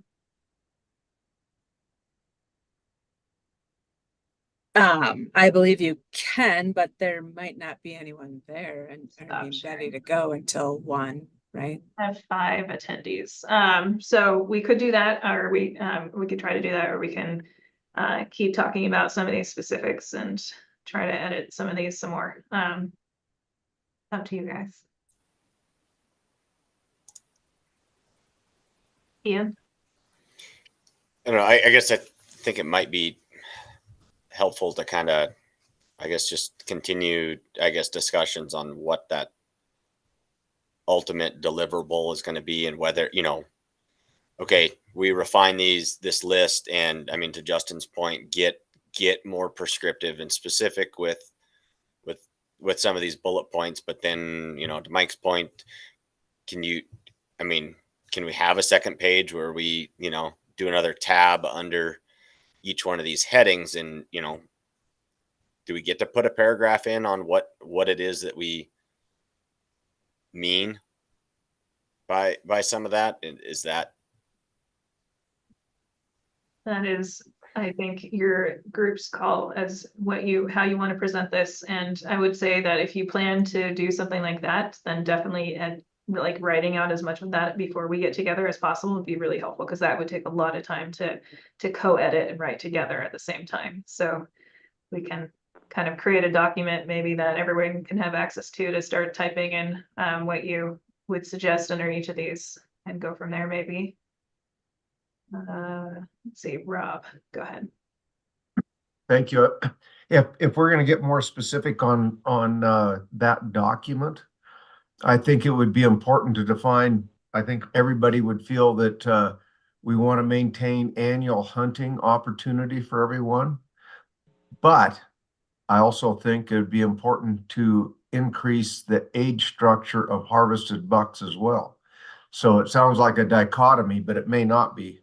That will be a possibility in there. And so I would like to add both of those specifics to what Justin had suggested. back on the screen. We can go ahead and add that now. Just added maintain annual opportunity to hunt. There we go. And then But not necessarily for non-residents. So I think that needs a little bit more in the A, B, C, and D rather than in the 7. Point well made. I did. Maybe, sorry, go ahead, Joel. I'm sorry, I didn't mean to speak so much. I did offer, I sent an email with a suggestion too that's maybe worth looking at.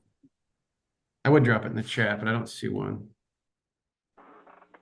what if we split that into 7 and 8, where you got the annual opportunity for Montana residents, general buck hunters, and youth hunters, and then the non-residents get a different bullet, which wording could be finessed there.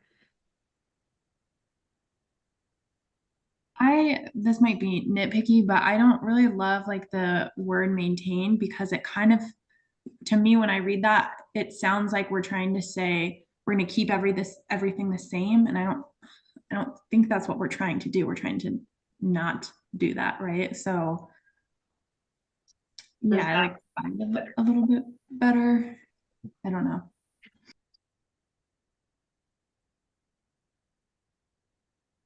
Is it inappropriate to utilize language that specifically just says to maintain priority for Montana residents, not to, remove non-resident, but, and maybe I'm speaking out of turn there. Deb or Justin? Let you answer that one. Yeah, I don't see any problem with saying like prioritize residents. That's what you're asking, Tom? I guess I wasn't like that. That's totally your prerogative as a working group, but of course, all of this will be routed through legal realities as the plan gets written. But you can recommend whatever you want. Rob. Also improve the age or excuse me, on age structure of mule deer, increase age structure of harvested deer. If I heard people say that correctly. Is that under number 6? Yes.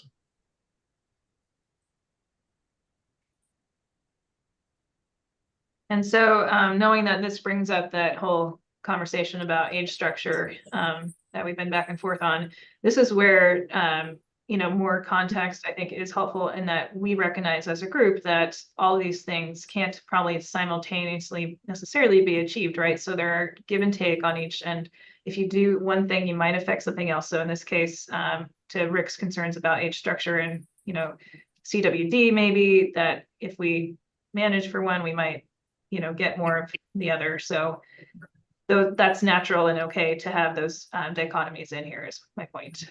That's the point I was making, Sarah, was that it is a dichotomy, but right now we're limiting it only to our mind structure and what we're doing right now. Maybe that both can be achieved.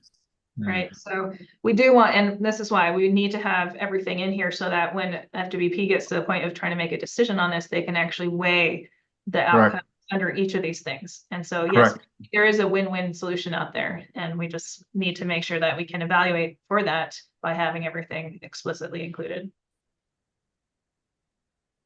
Joel. Yeah, and just to build on what Rob's saying, I think there's with the age structure piece, it's easy for people to sort of go to limited permits. And I think there's a tension there where this group wants to identify opportunities to improve age structure and age diversity while maintaining over-the-counter hunting opportunities. So there are tools at their disposal to try to do that. And so trying to steer them in that direction versus just having to be open, where the agency can then go look at ways to do that. And some are maybe easier than others, but aren't actually the best way to go about it. And so I think that's why the sort of general hunting over the counter, we should almost call it, because I think Utah has general tags and they're like a draw system. And while improving age structure, like looking at opportunities to do that. Do you want to propose text? I sense to improve, maximize quality of mule deer hunting. At the bottom, I had identify opportunities to improve age structure while maintaining general hunting opportunities. And so it creates, almost if they're part of the same bullet, it means that it's a qualifier.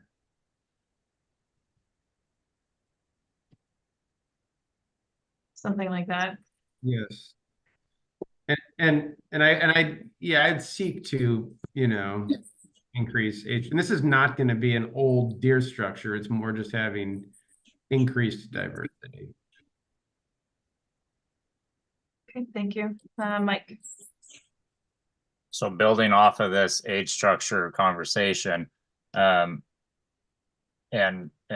some of our other points that have been brought up, we really aren't monitoring age structure right now. So we going up to our first number one, improve mule deer, maximize use of research, increase research efforts to inform proactive management strategies. I think we need to include in that and get more specific on what we mean by research efforts. And maybe that's where we tie into our mandatory reporting thoughts, some sort of age structure monitoring. You know, are we going to start asking for tooth samples or something? You know, what's that actually going to look like? You know, how are we going to achieve increased age structure? I think we have to have that included in our research efforts and for management strategies. So does that new 1E capture that okay? Yeah, I think it could almost be just added to the back end of the A bullet point. Okay. Research efforts to inform proactive management strategies, including age structure of harvested deer. I mean, I feel like we could keep adding to that because we've had a lot of topics. What else do we? I mean, like our mandatory reporting. Public versus private, to Art's point. Yeah, public versus private harvest locations.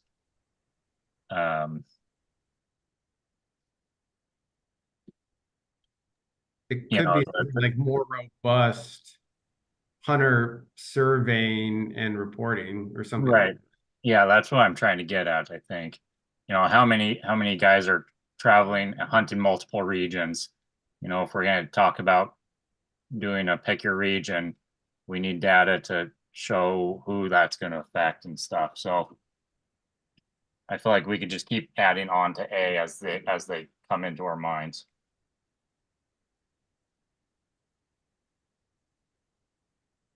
Put a placeholder there for now. I might just suggest that to think about that a little bit. I mean, and maybe just add those as separate bullets or maybe sub bullets under that, because I think your emphasis in that letter A last time was about being proactive rather than responsive, right? Like responsive management. And so maybe that's just a better structure so things don't get lost in a list, but you're specifically talking about these particular things. I like that. Just a suggestion. Yeah.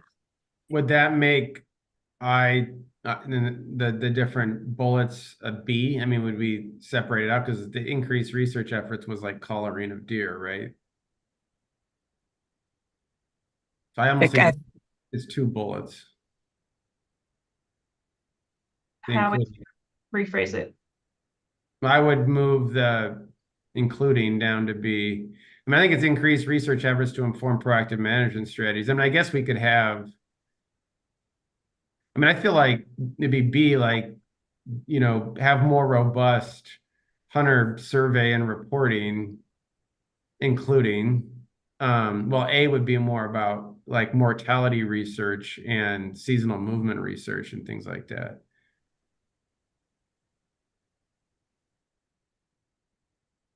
I get what you're trying to say. You're saying A would be kind of more widespread studies. That's studying a lot deer that are alive. B is studying deer that are dead.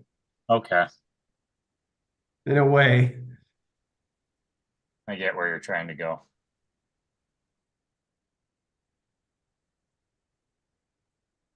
All right, Mike, did you still have your hand raised for, okay, Bo?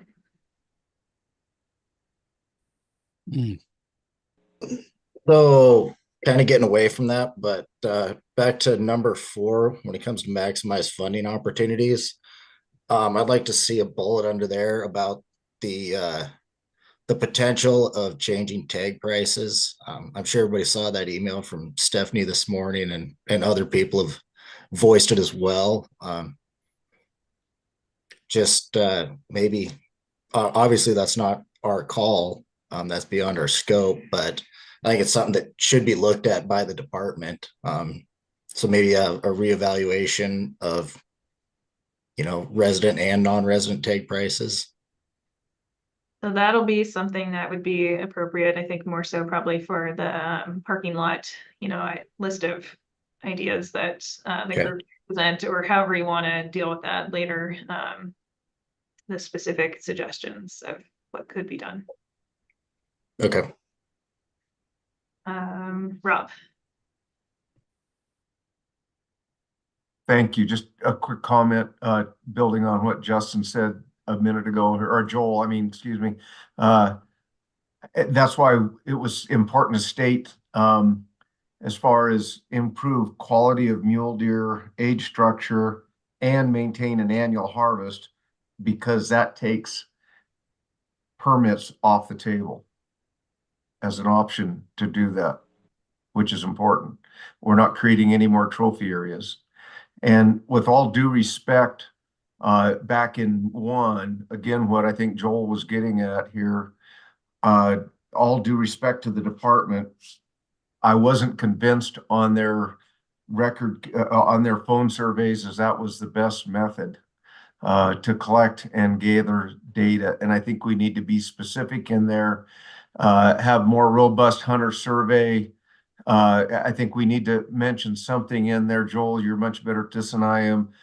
Something to do with developing some sort of electronic or mandatory reporting that doesn't take the phone people time. And I think the use of modernized has been thrown out by you guys a couple times, and that is to me a lot more clear than.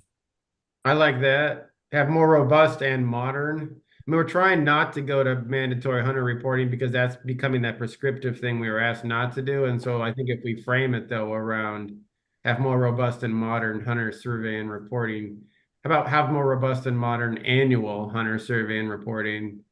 That's another way of saying we want, required reporting every year, but without saying it. So we're like one step above, and so we can be in compliance with our charge. But basically what that says is we can make another phone survey. We'll put 100 people on instead of 50. How do we tighten it up then? I mean, Yes. I want to push them to mandatory hunter reporting, but not say it. Just create parameters that require it.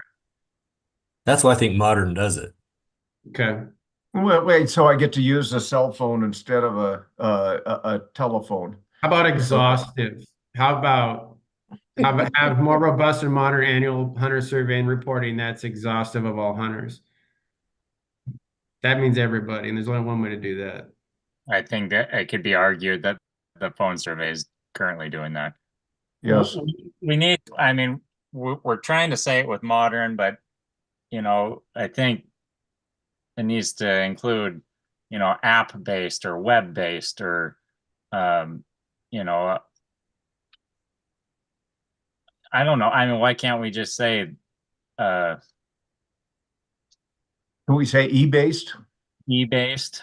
Yeah, I mean, I don't know. We're About convenient or technology-based. Yeah. Well, phone. I think we should take Bill's comment. He has his hand Then- raised, and then it's public comment time. Yep. So Go for it, Okay, back to the maintaining general hunting 6D, I believe it is. I think that maintaining general hunting is not worded correctly, in my opinion. I think that should be minimize the loss of general hunting, because people are going to have to give up some opportunity. Good point. Mule deer across the state. Yeah. All right. Well, we are at time for public comment, so I'm going to turn this off. Share. And that is really great discussion. So that's the kind of stuff we want to be ready to dive right back into when we meet up again in a few weeks. So yeah, in the meantime, definitely keep sending around. You can send it to me directly, or you can send all some suggested edits. If we find a good way to just post a live version of this that you can edit directly, we'll do that too. So we'll look into that. But yeah, watch for an email from us about next meeting plans and how to keep providing feedback on these documents, and we will keep on hopefully trekking on this good pace. So we have 6 folks who are here watching, and this is your opportunity to address the group. So let's see, Adam, do you want to speak to the group? I think I can allow you to talk, and if you'd like to say anything, you can go ahead and unmute yourself now. Hi, can you hear me? Yes. So I'm actually going to be the deer and elk coordinator for Fish, Wildlife, and Parks here. So I just kind of wanted to give myself a little introduction to the group. I'm going to be involved in some capacity with this process as it goes forward. But I'm pretty new, just started last Monday, so I don't really have anything to add to the conversation yet, other than just more to introduce myself and likely get to know some of you as we go forward. Thanks. Thanks, And Adam. your name is Welcome. what? Todd? Adam. Adam. Okay, Adam. Koth. Last name? Kauth. Koth. Thank you. Yep. Thanks, Adam. All right, Brian Rowland, would you like to address the group? Go ahead and unmute yourself.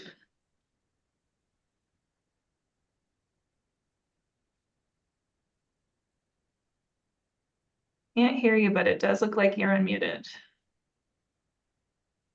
You have me out? Yes. Okay. So just looking for an introduction.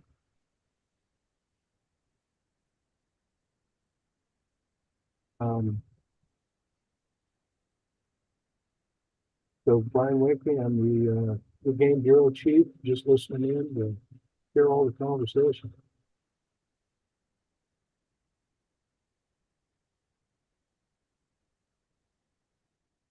All right, thanks, Brian.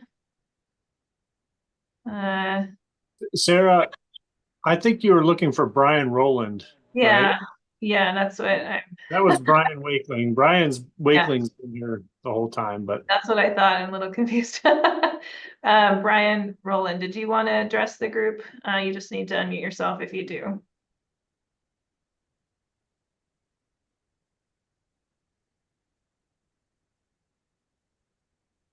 Okay, we can come back to you if you would like to speak. Jason Kohler. Hey there, I just wanted to suggest maybe a few things. Basically, as far as reporting, I thought it might be useful to like fill out the survey when you're buying next year's tags, just as part of an automation, and kind of ask how your hunt went and things beyond harvest. And then additionally, just ending of almost all mule deer doe on public land hunting. And then lastly, and this is just kind of because I've noticed there's somewhat opportunity killing of mule deer during elk season after folks haven't seen elk, but at least shortening the mule deer season 2 weeks in many areas so that they aren't as vulnerable during rut. I think that would kind of preserve some opportunity in those remaining areas for folks. But I appreciate everybody's work here. And I know it's not very it's very challenging. It's very tough to get public buy-in and support for stuff like this. So I just wanted to thank everybody. Great, thanks, Jason. Kurt, you can go ahead and unmute yourself if you'd like to address the group.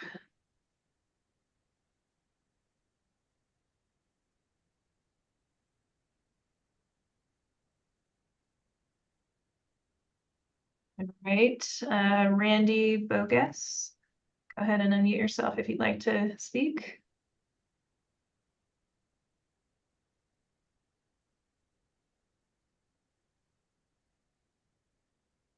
Okay, and Stephanie, go ahead and unmute yourself.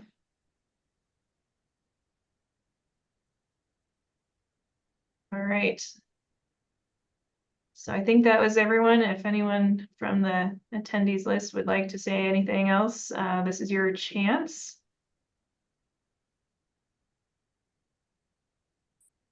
Okay, not hearing anything. I think we can wrap up then for now, and we will be sending out some follow-up emails very quickly here as soon as we have some details for you. So keep an eye on your inbox. And yeah, thank you again for another productive few hours of working on this together, and keep it coming. Really appreciate all your hard work on this. Thank you. Thank you. Thanks, guys. everybody. Thank you. Thanks, everyone. Thanks. See you soon.